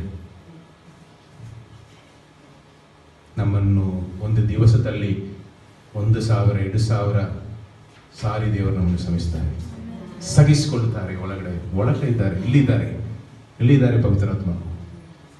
ಬೇರೆ ಯಾರಾದ್ರೆ ನಮ್ಮ ಒಳಗಡೆ ಕೂತಿರಲ್ಲ, ನಮ್ಮ ವಿಚಾರ ನೋಡಿದ್ರೆ ಚೀತು ಇವನ ಜೊತೆಲ್ಲ ಇರೋಕೆ ಆಗಲ್ಲ ಒಂದು ನಮ್ಮನ್ನು ಬಿಟ್ಟು ಹೋಗಿಬಿಡ್ತಾರೆ. ಬಟ್ ನಾವು ಮಾಡುವ ಎಲ್ಲ ಭಯಂಕರವಾದ ವಿಚಾರಗಳನ್ನು ಸವಿಸಿಕೊಂಡು ಒಳಗಡೆ ಕೂತಿರೋರು ಯಾರು? ಪವಿತ್ರಾತ್ಮ. ಎಷ್ಟು ಶ್ರಮಿಸ್ತಾರೆ? 7 ಸಾರಿ ಇಲ್ಲ, 70 ಸಾರಿ ಶ್ರಮಿಸ್ತಾರೆ. ಹಂಗಾದ್ರೆ ನಾವು ಹೆಂಗೆ ಶ್ರಮಿಸಬೇಕು? ಕ್ರಿಸ್ತನು ಶ್ರಮಿಸಿದ ಹಾಗೆ ನಾವು ಶ್ರಮಿಸಬೇಕು. ಅದೇ ಪ್ರೀತಿಯ ಫಲ. ಆಮೇಲೆ ಎಲ್ಲದರ ಮೇಲೆ ಪ್ರೀತಿಯನ್ನು ಧರಿಸಿಕೊಳ್ಳಿರಿ, ಅದು ಸಮಸ್ತವನ್ನು ಸಂಪೂರ್ಣ ಮಾಡುವ ಬಂಧವಾಗಿದೆ. Hallelujah, hallelujah. ಪ್ರೀತಿಯನ್ನು ನಾವು ಏನು ಮಾಡಬೇಕು? ಧರಿಸಿ. ಎಲ್ಲಿ ಮುಟ್ಟಿದರೂ ಪ್ರೀತಿ ಪ್ರೀತಿ ಪ್ರೀತಿ ಪ್ರೀತಿ ಪ್ರೀತಿ ಪ್ರೀತಿ ಸೌಂಡ್ ಬರಬೇಕು.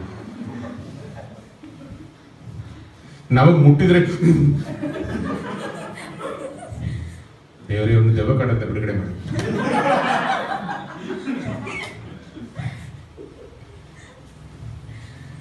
ನಮ್ಗೆ ಕೋವ ಬಂದ್ಬಿಟ್ರೆ ದೆವ್ವ ಬಂದಿದೆ, ದೇವರು ಬಂದಿದ್ದಾರೆ ಗೊತ್ತೇ ಆಗೋದಿಲ್ಲ. ಡಂಗ್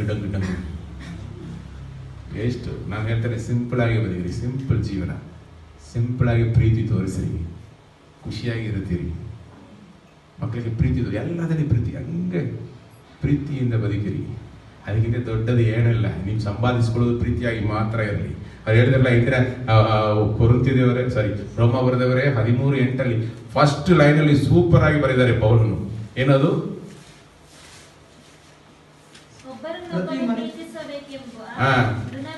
ಋಣ ಅಂದ್ರೆ ಏನು? ಋಣ ಅಂದ್ರೆ ಏನು? ಸಾಲ. ನೀವು ಕೊಡುವುದು ತಗೊಳ್ಳೋದು ಪ್ರೀತಿಯಾಗಿರಲಿ. ಹಲ್ಲೆಲೂಯಾ. ನೀವು ಕೊಡುವುದು ತಗೊಳ್ಳೋದು ಪ್ರೀತಿಯಾಗಿ ಇರಲಿ. ಅವರು ನಿಮಗೆ ಏನೆಲ್ಲ ಮಾಡಿ ಮುಗಿಸ್ತಾರೆ. ಪ್ರಾಣವನ್ನೇ ಕೊಟ್ಟಿದ್ದಾರೆ, ಪರಿಶುದ್ಧ ರಕ್ತವನ್ನು ಸುರಿಸಿದ್ದಾರೆ, ಸಗಿಸಿಕೊಂಡರು ನಮಗಾಗಿ ಶಿಲುಬೆಯಲ್ಲಿ. ನೀನು ದೇವರಾದ್ರೆ ಇಳಿದು ಬಾ ಅಂತನು. ನೀ ದೇವರಾದ್ರೆ ಇಳಿದು ಬಾ, ನಾನು ನಿನ್ನನ್ನು ಸ್ವೀಕರಿಸ್ತೇನೆ ಅಂತ ಹೇಳಿದರು. ಕೋಪದಲ್ಲಿ ಇಳಿದು ಬಂದಿದ್ರೆ ನಾವು ಪಾವಿಲಾಗಿ ಬದುಕ್ತಾ ಇರೋರು. ಅತಾನೆ ನಿಜ ಇರ್ತಾನೆ. ಯೇಸು ಕರ್ತರು ಶಿಲುಬೆಯಲ್ಲಿ ಇರುವಾಗ ಅವ್ರು ಬಂದು ಹೇಳ್ತಾರೆ, ನೀನ್ ದೇವರಾದ್ರೆ ಇಳಿದು ಬಾ. ಅವ್ರ ಕೋಪದಲ್ಲಿ ನಾನು ದೇವರೇ ಇಳಿದು ಬಂದ್ಬಿಡ್ತೇನೆ. ಅವ್ರದ್ದು ಮಗನೇ, ಹಂಗೆ ಮಗನೇ, 2 ಮಾತುಗಳು ಹಾಕಿ ನಾನು ದೇವರ ಮಗನು ಅಂತ ಇಳಿದು ಬರ್ತೇನೆ ನೋಡು, ಇಳಿದು ಒಂದು ಟೈಮ್ ಅಷ್ಟೇ. ಅವ್ರಿಗೆ ಇಳಿದು ಬಂದಿದ್ರೆ ನಾವು ಪಾಪಿಗಳಾಗಿ ಇರುತ್ತಿದ್ದೆ.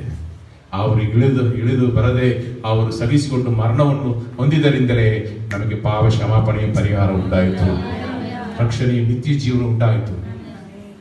ಸಗಿಸಿಕೊಂಡರು ದೀರ್ಘ ಶಾಂತಿ. ನಮಗೆಲ್ಲ ದೀರ್ಘ ಶಾಂತಿ ಇಲ್ಲ, ಸ್ವಲ್ಪ ಶಾಂತಿಯೇ ಇಲ್ಲ, ಶಾಂತಿಯೇ ಇಲ್ಲ. ಶಾಂತಿನೇ ಆದ್ರೆ ಮದುವೆ ಮಾಡಿಕೊಂಡ್ರೆ ಶಾಂತಿ ಬರುತ್ತೆ. ಶಾಂತಿಯನ್ನು ಅಂಗಡಿಯಲ್ಲಿ ಹೋಗಿ ಹುಡುಕ್ಬೇಕು, ಹೇಳುದು ಶಾಂತಿ ಕೊಡಿ 1-2 kg, ಅದು ಮಾತ್ರ ಇಲ್ಲ ನಮಗೆ. ಎಲ್ಲಿದೆ ಹಿಂಗೆ ದೀರ್ಘ ಶಾಂತಿಗೆ ಎಲ್ಲಿ ಹೋಗೋದು? ದಯಮಾಡಿ ಹೇಳ್ತೇನೆ, ನಾವು ಪ್ರೀತಿಯಲ್ಲಿ ಬೆಳೆಯಬೇಕು, ಪ್ರೀತಿ ನಮ್ಮಲ್ಲಿ ಇರಬೇಕು. ಕೊಡುವುದು ತಗೊಳ್ಳೋದು ಏನಾಗಿರಲಿ, ಪ್ರೀತಿಯಾಗಿರಲಿ. ಕೊನೆಯಾಗಿ ಅಧ್ಯಾಯವನ್ನು ಓದಿ ಮುಗಿಸ್ತೇನೆ, ಅಲ್ಲಿ ನೀವು ನೋಡಿ ಅದು ನೀವು ಮನೆಯಲ್ಲಿ ಹಿಂಬಾಲಿಸ್ಕೊಳ್ಳಿ. ಅಲ್ಲಿ ಮುಗಿಸ್ತೇನೆ, ಒಂದು 5 ನಿಮಿಷ. 1 ಕೊರಿಂಥದವರೇ 13 ಅದು 2ನೇ ಭಾಗ. ಪ್ರೀತಿ ಏನು ಮಾಡುತ್ತದೆ? ಡೂಸ್ ಅಂಡ್ ಡೋಂಟ್ಸ್ ಓದಿ ಬಿಡಮ್ಮ. 13ರಲ್ಲಿ 4 ಓದಪ್ಪ. ಪ್ರೀತಿ ಬಹು ತಾಳ್ಮೆಯುಳ್ಳದು. ಎಲ್ಲರೂ ಜೊತೆಯಲ್ಲಿ ಹೇಳಬೇಕು. ಅವ್ರು ಓದುವುದು ಹಿಂದೆ. ಪ್ರೀತಿ ಬಹು ತಾಳ್ಮೆಯುಳ್ಳದು, ಪ್ರೀತಿ ದಯೆ ತೋರಿಸುವುದು, ಪ್ರೀತಿಯು ಹೊಟ್ಟೆ ಕಿಚ್ಚು ಪಡುವುದಿಲ್ಲ, ಹೊಗಳಿಕೊಳ್ಳುವುದಿಲ್ಲ, ಉಬ್ಬಿಕೊಳ್ಳುವುದಿಲ್ಲ, ಮರ್ಯಾದೆಗೆಟ್ಟು ನಡೆಯುವುದಿಲ್ಲ,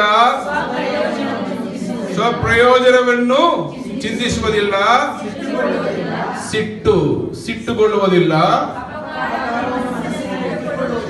ಏನು ಅನ್ಯಾಯವನ್ನು ನೋಡಿ, ಸರಿ ಅಪಕಾರವನ್ನು ಮನಸ್ಸಿನಲ್ಲಿ ಇಟ್ಟುಕೊಳ್ಳುವುದಿಲ್ಲ. ನಾವೆಲ್ಲ ಇಟ್ಟುಕೊಂಡು ತಿರ್ಗಾ ನಾವು ಕೊಡ್ತೇವಲ್ಲ, ಸೇಡು ತಿರುಗಿಸೋದು ನಮಗೆ ತುಂಬಾ ಇಷ್ಟ. ಹಂಗಂದ್ರೆ ನೆನ್ನೆ ನಾನು ಕೂತಿರುವಾಗ ನನಗೆ 1 ಲೋಟ ನೀರು ಕೊಟ್ಟಿಲ್ಲ, ಇವತ್ತು ಮಳೆ ಕೊಂಡು ನೀರಂದು ಕೇಳ್ತಾ ಇದ್ದಾನೆ, ಸಾಯಲಿ ಕರೀತಾನೆ, ಮಹಾ 1 ಲೋಟ ನೀರು ಕೊಡುಮ, 1 ಲೋಟ ನೀರು ಕೊಡುಮ. ನಾವೊಂದು ಹೆಡ್ಫೋನ್ ಹಾಕಿಕೊಂಡು, ಸಾರಿ ಕಣು, ನಾನು ಹೆಡ್ಫೋನ್ ಹಾಕ್ಸ್ಕೊಂಡೆ, ನೀರು ಕೇಳಿದ್ಯಾ? ಸಾರಿ, ನಾನು ನೋಡಲೇ ಇಲ್ಲ, ಗೊತ್ತು ನೀರಿಲ್ಲದೆ ನೆನ್ನೆ ಕೊಟ್ಟಿರಲ್ವಾ, ಈ ಹೆಡ್ಫೋನ್ ಹಾಳಾಗಿ ಹೋಗಿ ಇಲ್ಲದಿದ್ರೆ ಆಕ್ಟಿಂಗ್ ಇದೆಲ್ಲ ಫುಲ್. ಬಟ್ ಅವನಿಗೆ ನಿಜವಾಗಿ ಅವ್ನಿಗೆ ನೀರು ಬೇಕಂತ ಗೊತ್ತು, ಕೊಟ್ಟಿಲ್ಲ. ಸರಿ ಇವತ್ತು ಕೊಡ್ತೇನೆ, ಇಲ್ಲ ನನಗೆ ಸರಿ ಆಯ್ತು ಬಿಡು.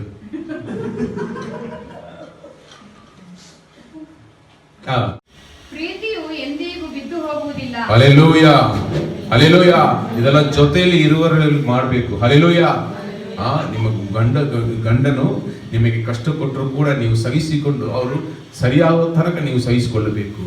ಯಾವುದೋ ಒಂದು ದಿವಸ ಬದಲಾಗುತ್ತಾರೆ ಆ ನಿರೀಕ್ಷೆ ಇರಬೇಕು. ದೇವರ ಮೇಲೆ ಪ್ರಾರ್ಥಿಸ್ತಾ ಇರಬೇಕು. ಜೊತೆಯಲ್ಲಿ ಇರುವವರು ಗಂಡನೋ ಹೆಂಡತಿಯೋ ಮಕ್ಕಳೋ ಅವ್ರನ್ನು ಹೊಡೆದು ಮರ್ಯಾದೆ ಕೆಟ್ಟು ನಡೆಸಿ ಕೆಟ್ಟ ಮಾತನ್ನು ಬೈದು ಅವ್ರನ್ನು ನೋಯಿಸಿ ಅದನ್ನೆಲ್ಲ ಯಾರು ಬದಲಾಗಲ್ಲ. ಪ್ರೀತಿ ತೋರಿಸಿದರೆ ಮಾತ್ರ ಬದಲಾಗುತ್ತಾರೆ. Hallelujah, hallelujah. ಮುಂದೆ ಹೋದ್ರಿ. ಇಲ್ಲದಂತಾಗುವವು, ವಾಣಿಗಳು ನಿಂತು ಹೋಗುವವು, ವಿದ್ಯೆಯು ಇಲ್ಲದಂತಾಗುವುದು. ಅಪೂರ್ಣವಾಗಿ ತಿಳುಕೊಳ್ಳುತ್ತೇವೆ, ಅಪೂರ್ಣವಾಗಿ ಪ್ರವಾದಿಸುತ್ತೇವೆ, ಆದರೆ ಸಂಪೂರ್ಣವಾದದ್ದು ಬಂದಾಗ ಅಪೂರ್ಣವಾದದ್ದು ಇಲ್ಲದ. ಸಂಪೂರ್ಣವಾದದೇ ಪ್ರೀತಿ. ಹಲ್ಲೆಲೂಯಾ. ಎಲ್ಲರೂ ಹೇಳಿರಿ, ಸಂಪೂರ್ಣವಾದದೇ ಪ್ರೀತಿ.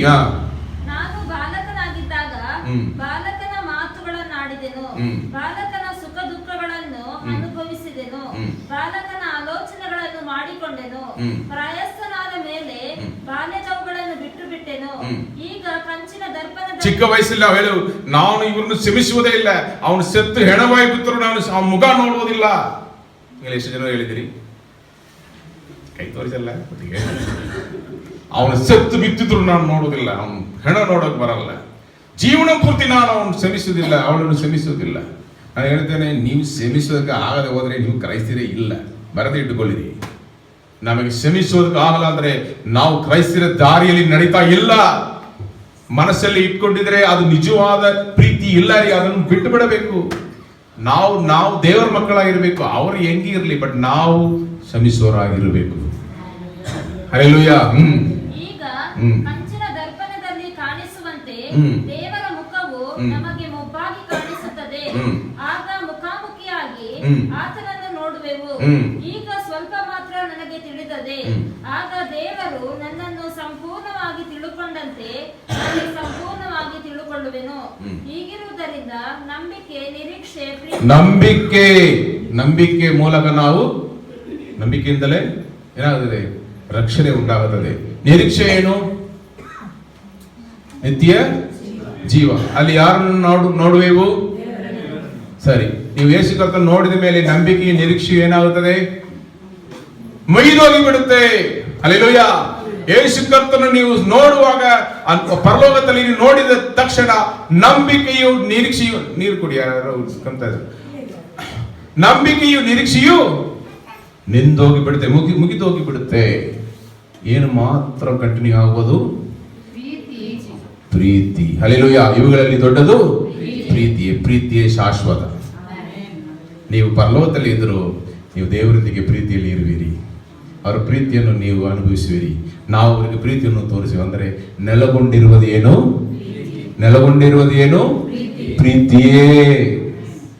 ಸತ್ಯವೇದ ಅಡಿಪಾಯವೂ ಪ್ರೀತಿ, ಅಸ್ಥಿವಾರವೂ ಪ್ರೀತಿ. ಆದ್ಮೇಲೆ ನಿಮ್ಮ ಮನೆ, ನಿಮ್ಮ ಜೀವನ ಕಟ್ಟಲ್ಪಡಬೇಕು. ನೀವು ಪ್ರೀತಿ ಉಳ್ಳವರಾಗಿದ್ದರೆ ಪರಿಶುದ್ಧರಾಗಿ ಇರುವಿರಿ. ನಿಮಗಾಗಿ ಬಿಡುಗಡೆ ಕೊಟ್ಟ ದೇವರಿಗೆ ನೀವು ಪರಿಶುದ್ಧರಾಗಿ ನೀವು ಹೆಂಗೆ ತೋರಿಸಿಕೊಳ್ಳುವಿರೆಂದರೆ ಪ್ರೀತಿ ತೋರಿಸುವಾಗಲೇ. ಪ್ರೀತಿ ನಮ್ಮಲ್ಲಿ ಇದೆಯಾ? ಎಷ್ಟು ಜನರಲ್ಲಿ ಪ್ರೀತಿ ಇದೆ? ಪ್ರೀತಿಯನ್ನು ದೇವರು ಕೊಟ್ಟಿದ್ದಾರಾ? ನಿಮಗೆ ಕೊಟ್ಟಿದ್ದಾರಾ ಇಲ್ವಾ? ಆ ವಾಕ್ಯ ನಿಮಗೆ ಗೊತ್ತಾ? ಇಲ್ಲಿದೆ, ಯಾರಾದ್ರೂ ಒಬ್ಬರು ಹೇಳಿರಿ, ಟಕ್ಕನೆ ಹೇಳಿರಿ, ಪ್ರೀತಿ ನಮಗೆ ಹೆಂಗೆ ಕೊಡಲ್ಪಟ್ಟಿದೆ? ರಸವು ಸಾಂಬಾರು. ವಾಕ್ಯವನ್ನು ಹೇಳಿರಿ. ರೋಮನ್ಸ್ ಕನ್ನಡದಲ್ಲಿ ಹೇಳಿ. ರೋಮ ಬರೆದವರಿಗೆ 5:5 ಓದ್ರಿ, ಟಕ್ ಟಕ್. ನಮ್ಮ ಆಶೆಯನ್ನು ಭಂಗಪಡಿಸುವುದಿಲ್ಲ. ನಮಗೆ ಕೊಟ್ಟಿರುವ ಪವಿತ್ರಾತ್ಮನ ಮೂಲಕವಾಗಿ ದೇವರ ಪ್ರೀತಿಯ ರಸವು ನಮ್ಮ ಹೃದಯಗಳಲ್ಲಿ ಹೆಂಗೆ ಧಾರಾಳವಾಗಿ 1 GB 2 GB 2.0 GB ಹಂಗೆಲ್ಲ ಇಲ್ಲ, ಅನ್ಲಿಮಿಟೆಡ್. 3 GB ಇಲ್ಲ, ಬೇಡ. ಏನಾದ್ರು ಹೇಳಿ ಅದೇ ನಿನಗೆ ಆಶೀರ್ವಾದ ಆಗಿಬಿಡುತ್ತೆ. ಫ್ರೀಯಾ? ಹೌದಾ? ಸರಿ. ಅನ್ಲಿಮಿಟೆಡ್ ಲೆವೆಲ್ ಅಲ್ಲಿ, ಹಲ್ಲೆಲೂಯಾ, ಅನ್ಲಿಮಿಟೆಡ್ ಲೆವೆಲ್ ಅಲ್ಲಿ ದೇವರು ನಮಗೆ ಪ್ರೀತಿ ಧಾರಾಳವಾಗಿ ಕೊಟ್ಟಿದ್ದಾರೆ. ಎಲ್ಲರೂ ನಾವು ಈ ಕೆಲಸ ಮಾಡುವ ಸ್ಥಳಗಳು ಮೊದಲು ಮನೆಯಲ್ಲಿ ತೋರಿಸಿರಿ, ಆಮೇಲೆ ಹೊರಗಡೆ. ಹಲ್ಲೆಲೂಯಾ. ಮನೆಯಲ್ಲಿ ತೋರಿಸಿರಿ ಪ್ರೀತಿಯನ್ನು. ಹಾಡಾಗಿ ಕಠಿಣವಾಗಿ ಮಾತನಾಡಬಾರದು. ಇನ್ನು ಮುಂದೆ ರೆಡಿನಾ? ಕಠಿಣವಾಗಿ ಮಾತನಾಡಬಾರದು. ಶಿಲುಬೆಯಲ್ಲಿ ಯೇಸು ಕರ್ತನು ಕಠಿಣವಾಗಿ ಮಾತನಾಡಲಿಲ್ಲ. ತಂದೆಯವರನ್ನು ನೋವು, ರಕ್ತ ಸೋರ್ತಾ ಇದೆ, ಹೊಡಿತಾ ಇದ್ದಾರೆ. ಆಮೇಲೆ 2 ಓಡಿ ಕೊಟ್ರೆ ಮಾವನೇ ನಿನ್ನೆಲ್ಲ ನಾನು ಪರಲೋಕದಲ್ಲಿ ಸರಿಸೋದಿಲ್ಲ. ಅದೇ ಒಂದು ವೇಳೆ ನೀನು ಪರಲೋಕ ಬಂದ್ರೆ ನಾನು ಅಲ್ಲಿ ಬರಲ್ಲ. ಅದೇ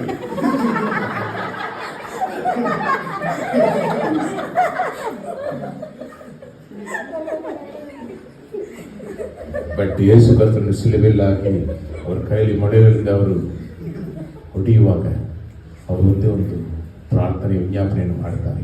ತಂದೆ ಇವರನ್ನು, ಎಂತಹ ಮನಸ್ಸು. ಒಬ್ಬ ಕ್ರೈಸ್ತರು ಕೂಡ ಇಲ್ಲ. ಅವರು ಮಾಡೋದು ಏನಂತ ಗೊತ್ತಿಲ್ಲ. ರಕ್ಷಕರನ್ನೇ ಸಾಯಿಸ್ತಾ ಇದ್ದಾರೆ. ದೇವರೇ ಇವರನ್ನು ಕ್ಷಮಿಸಿರಿ, ನಮಗೆ ಮನಸ್ಸಿಲ್ಲ. ಇನ್ನೂ ಎಷ್ಟು ಜನರನ್ನು ನಾವು ಕ್ಷಮಿಸದೆ ಕಠಿಣತೆಯನ್ನು ಇಟ್ಟಿದ್ದೇವೆ. ದೇವರು ಆ ಸ್ವಭಾವಗಳನ್ನು ನಮ್ಮಲ್ಲಿ ಬಯಸುತ್ತಾರೆ. ಕ್ರೈಸ್ತರಾಗಿರುವ ನೀವು 2026ರಲ್ಲಿ ನೀವು ಜಯಿಸುವರಾಗಿ ಬದುಕಬೇಕಾ? ಒಂದೇ ಒಂದು ದಾರಿ, ಪ್ರೀತಿಯ ದಾರಿ ಉಂಟು. ಪ್ರೀತಿಯನ್ನು ನೀವು ಜೀವನದಲ್ಲಿ ತುಂಬಿಸಿಕೊಳ್ಳಿರಿ. ಅದು ಪ್ರಾರ್ಥನೆ ಮುಖಾಂತರ ನಿಮಗೆ ಸಿಗುತ್ತೆ. ಪವಿತ್ರ ಆತ್ಮನ ತಾನೇ ನಿಮಗೆ ಕೊಟ್ಟಿದ್ದಾರೆ. ಹಾಗಾದ್ರೆ ಅದನ್ನು ಹೆಚ್ಚಿಸಬೇಕಾದ್ರೆ ನೀವು ಪ್ರಾರ್ಥಿಸಬೇಕು. ಹಲ್ಲೆಲೂಯಾ. ನೀವು ವೈಯಕ್ತಿಕವಾಗಿ ನೀವು ದೇವರಿಗೆ ಅರ್ಧದಿಂದ 1 ಗಂಟೆ ಕೊಡಿರಿ, ಆರಾಧಿಸಿ ಪ್ರಾರ್ಥನೆಯನ್ನು ಮಾಡಿ ದಿನ ನೀವು ಆರಂಭಿಸಬೇಕು. ವಾಕ್ಯವನ್ನು ನೀವು ಧ್ಯಾನಿಸಬೇಕು. ಕೀರ್ತನೆ ಮುಂಚಾಣೆಯಲ್ಲಿ ಓದಿರಿ. ಮಲಗೋದಕ್ಕೆ ಮುಂಚೆ ಏನು ಓದಬೇಕು? ನೀತಿ ವಚನ ಏನು ಹೇಳ್ತೇವೆ? ಜ್ಞಾನ ಉಕ್ತಿಗಳನ್ನು ಓದಿ ಮುಗಿಸಬೇಕು. ಮಧ್ಯದಲ್ಲಿ ನಿಮಗೆ ಸಮಯ ಸಿಕ್ಕುವಾಗಲ್ಲ ಹೊಸ ನಿಯಮದಲ್ಲಿ 1 ಭಾಗ, 1 ಅಧ್ಯಾಯ, ಹಳೆಯ ನಿಯಮದಲ್ಲಿ 1 ಪುಸ್ತಕವನ್ನು ಹಿಂಬಾಲಿಸ್ತಾ ಬನ್ನಿ. 4 ಅಧ್ಯಾಯ ಒಂದು ವಿಶ್ವಾಸಿ ಓದಲೇಬೇಕು. ಏನೋ ಒಂದು ಬುಕ್ ಅನ್ನು ಹಿಂಬಾಲಿಸ್ತಾ ಬನ್ನಿರಿ. ಸಂದೇಹ ಅಂದ್ರೆ ಇವ್ರನ್ನ ಕರೆಯಿರಿ, ಫೋನ್ ನಂಬರ್ ಕೊಡ್ತೇನೆ. ಸುಮ್ಮನೆ ಬಿಡಬೇಡ ಅವರನ್ನು. ದೊಡ್ಡ ಹೆಸರು ನಂದಿನಿ, ಇಲ್ಲಿ ಫೇಮಸ್ ತಾನೇ ಹೆಸರು. ಹಲ್ಲೆಲೂಯಾ. ಇರುವಾಗ ಏನು ಮಾಡಬೇಕು? ವೈದಿಕ ಪ್ರಾರ್ಥನೆ, ಆಮೇಲೆ ಸತ್ಯವೇದ ಧ್ಯಾನ. ಇನ್ನೊಂದು ಹೇಳ್ತೇನೆ, ಇಬ್ಬರು ವಿಶ್ವಾಸಿಗಳಾಗಿದ್ದಾರೆ, ಗಂಡನ ಹೆಂಡತಿ ಜೊತೆಯಲ್ಲಿ ಪ್ರಾರ್ಥನೆ ಮಾಡಲೇಬೇಕು. ಎಷ್ಟು ಸಮಯ? 15-30 ನಿಮಿಷ. ಒಂದು 2 ಹಾಡು, ಒಂದು ವಾಕ್ಯ ಭಾಗ, ಮನೆ, ಕುಟುಂಬ, ವ್ಯಾಪಾರ ಎಲ್ಲ ಒಪ್ಪಿಸಿಕೊಡಿ ಮಕ್ಕಳು. ಆಮೇಲೆ ಕುಟುಂಬದ ಪ್ರಾರ್ಥನೆ. ಹಲ್ಲೆಲೂಯಾ. ನಿಮ್ಮ ಮಕ್ಕಳು ಎಲ್ಲಿದ್ರು ಗೂಗಲ್ ಮೀಟು ಇಲ್ಲ ಏನಾದ್ರೂ ವಿಡಿಯೋ ಕಾಲಲ್ಲಿ ಕರೆಯಿರಿ. ಈ ಕಾಲದಲ್ಲಿ ಎಲ್ಲ ಕಮ್ಯುನಿಕೇಶನ್ ಎಲ್ಲ ತುಂಬಾ ಈಸಿ ಆಗಿತ್ತು. ಅಯ್ಯೋ, ಮಗಳು ಬೆಂಗಳೂರಲ್ಲಿ ಓದ್ತಾನೆ, ಗೂಗಲ್ ಮೀಟಲ್ಲಿ ಆನ್ ಮಾಡಿ ಅವನು ತಂದ್ಬಿಡಿ. ಹಲ್ಲೆಲೂಯಾ. ಕುಟುಂಬದ ಪ್ರಾರ್ಥನೆ. ನಿಮ್ಮ ಮನೆಯಲ್ಲಿ ಸಮಾಧಾನವು, ಸಂತೋಷವು, ದೇವರ ಪ್ರಸನ್ನತೆ, ಆಶೀರ್ವಾದಗಳು ನೆಲೆಗೊಂಡಿರುವುದು ನಿರಂತರವಾಗಿ. ಸೈತಾನ ಒಳಗಡೆ ಕೆಲಸನೇ ಇಲ್ಲ. ಆಮೇಲೆ ನೀವು ಇದಕ್ಕೋಸ್ಕರ ಪ್ರಾರ್ಥನೆ ಮಾಡಿ. ಅಮೇರಿಕಾ, ಆಸ್ಟ್ರೇಲಿಯಾ, ಕನ್ನಡ ಎಲ್ಲ ಮಾಡ್ತಾರಲ್ಲ, ದೇವರೇ ಅಮೇರಿಕಾ. ಆಮೇಲೆ ಮೊದಲು ಅಡಿಪಾಯವಾಗಿರುವ ಮನೆಯಲ್ಲಿ ಪ್ರಾರ್ಥನೆ, ಸತ್ಯವೇದ ಧ್ಯಾನ, ಸಾಕ್ಷಿಯಾಗಿ ಬದುಕಿರಿ. ಆಮೇಲೆ ನೀವು ಅಮೇರಿಕಾಗೋಸ್ಕರ ಪ್ರಾರ್ಥನೆ ಮಾಡಿ. Hallelujah, hallelujah. ನೀವು ಈ ರೀತಿಯಲ್ಲಿ ನಿಮ್ಮ ಆಧ್ಯಾತ್ಮಿಕ ಜೀವನವನ್ನು ನೀವು ಗಮನದಿಂದ ನೀವು ಮಾಡುವುದಾದರೆ ಈ ಪ್ರೀತಿ ನಿಮ್ಮಲ್ಲಿ ಬೆಳೀತಾ ಇರ್ಬೋದು. ಗೆಡೆ, ಒಂದು ಹೊಸ ಗೆಡೆ ತೊಟ್ಟಿಲಾಗಿ ಒಂದು ಹೊಸ ಗೆಡೆಯನ್ನು ತಂದಿದ್ದೀರಿ, ಅದೇ ವಾಗ್ದಾನ. ನಿಮಗೆ ಒಂದು ಗೆಡೆ ತರ ದೇವರ ಕೈಯಲ್ಲಿ ಕೊಟ್ಟಿದ್ದಾರೆ. ಬಟ್ ಅದರಲ್ಲಿ ದಿನ ನೀವು ಏನು ಮಾಡಬೇಕು? ಸೂರ್ಯನಲ್ಲಿ ತೋರಿಸಬೇಕು, ನೀರು ಹಾಕಬೇಕು. ಇದೇ ನಾನು ಪ್ರಾರ್ಥನೆ, ಜೀವನ, ಸತ್ಯವೇದ ಧ್ಯಾನ. ಇದು ಎರಡನ್ನು ನೀವು ಹಾಕುವಾಗ ಅದು ಬೆಳೆಯುತ್ತೆ, ಫಲ ಕೊಡುತ್ತೆ. ಫಲನೇ ದೇವರ ಸ್ವಭಾವಗಳು. ಆವಾಗ ವಾಗ್ದಾನಗಳು ಸಾಮಾನ್ಯವಾಗಿ ನೆರವೇರೋದು, ಸುಲಭವಾಗಿ ನೆರವೇರೋದು. ದೇವರು ಅವರು ಬಂದು ಅವ್ರು ಹೇಳಿದ್ರಲ್ಲ, ನೀವು ಕುರುಬರನ್ನು ಹಿಂಬಾಲಿಸಿರಿ, ಶುಭವು ಕೃಪೆಯು ನಿಮ್ಮನ್ನು ಹಿಂಬಾಲಿಸುವುದು. ನೀವು ಹುಡುಕಿ ಹೋಗ್ಬೇಡ್ರಿ, ಅದು ನಿಮ್ಮನ್ನು ಹುಡುಕಿ ಬರುತ್ತೆ. ಹಲ್ಲೆಲೂಯಾ. ನೀವೇ ನಾನು ಕೇಳಲೇ ಇಲ್ಲ, ಬರ್ಲಿ. ನೀವು ಒಂದು ಕೇಳಿದ್ರಿ, ಅವ್ರು 5 ಕೊಡ್ತಾರೆ. ಹಲ್ಲೆಲೂಯಾ. ಆದ್ರಿಂದ ಇಲ್ಲಿ ನಾವು ಕಣ್ಣುಗಳು ಮುಚ್ಚಿ ನಾವು ಒಪ್ಪಿಸಿಕೊಡೋಣ. ನಾವು ತುಂಬಾ ಕೊರತೆ ಪಟ್ಟವರಾಗಿ ಬದುಕಿದರೆ ಏನು ಪ್ರಯೋಜನ ಇಲ್ಲ. ದೇವರಿಗೆ ಅದು ಮಹಿಮೆಯನ್ನು ಕೊಡೋಲ್ಲ, ಒಳ್ಳೆಯ ಹೆಸರು ಕೊಡೋದಿಲ್ಲ.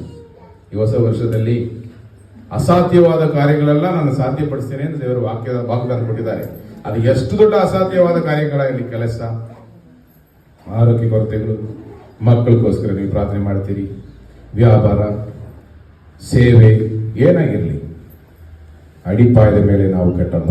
ಮನೆಯಲ್ಲಿ ಪ್ರೀತಿ ಮೇಲೆ ಕಟ್ಟೋಣ. ದೇವರು ನಮಗಾಗಿ ಎಲ್ಲವನ್ನು ಮಾಡಿ ಮುಗಿಸ್ತಾರೆ. ಸಿಲುವೆ ಮೇಲೆ ನಮ್ಮ ಪಾಪಗಳನ್ನು ಕ್ಷಮಿಸಿಬಿಟ್ರು, ರೋಗಗಳನ್ನು ವಾಸಿ ಮಾಡಿ ಆಯಿತು. ಇವತ್ತು ನಾವು ಅವರಿಗೋಸ್ಕರ ಬದುಕಲಿಕ್ಕೆ ಒಪ್ಪಿಸಿಕೊಡೋಣ. ಅದು ನಮಗೆ ನಿರಂತರವಾದ ಪರಿಹಾರ, ಶಾಶ್ವತ ಪರಿಹಾರ, ನೆಲೆಗೊಂಡಿರುವ ಆಶೀರ್ವಾದಗಳು.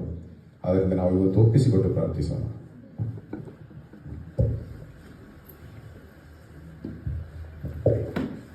ಪರಿಶುದ್ಧರು, ಮಹೋನ್ನತನೂ ಆಗಿರುವ ಆತನೇ, ಅಪ್ಪ, ನೀವು ಕೊಟ್ಟಂಥ ಒಳ್ಳೆ ಸಮಯಕ್ಕಾಗಿ ನಿಮಗೆ ಸ್ತೋತ್ರ.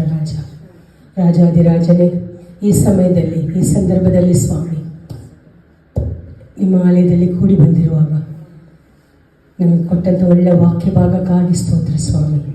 ಪವಿತ್ರ ಆತ್ಮನೇ, ಪರಿಶುದ್ಧನೇ, ನೀವು ಆಳ್ವಿಕೆ ಮಾಡಿ ನಿಮ್ಮ ಸೇವಕರ ಮುಖಾಂತರ ಮಾತನಾಡಿದ ಕೃಪೆಗಾಗಿ ನಿಮಗೆ ಸ್ತೋತ್ರ ಸ್ವಾಮಿ.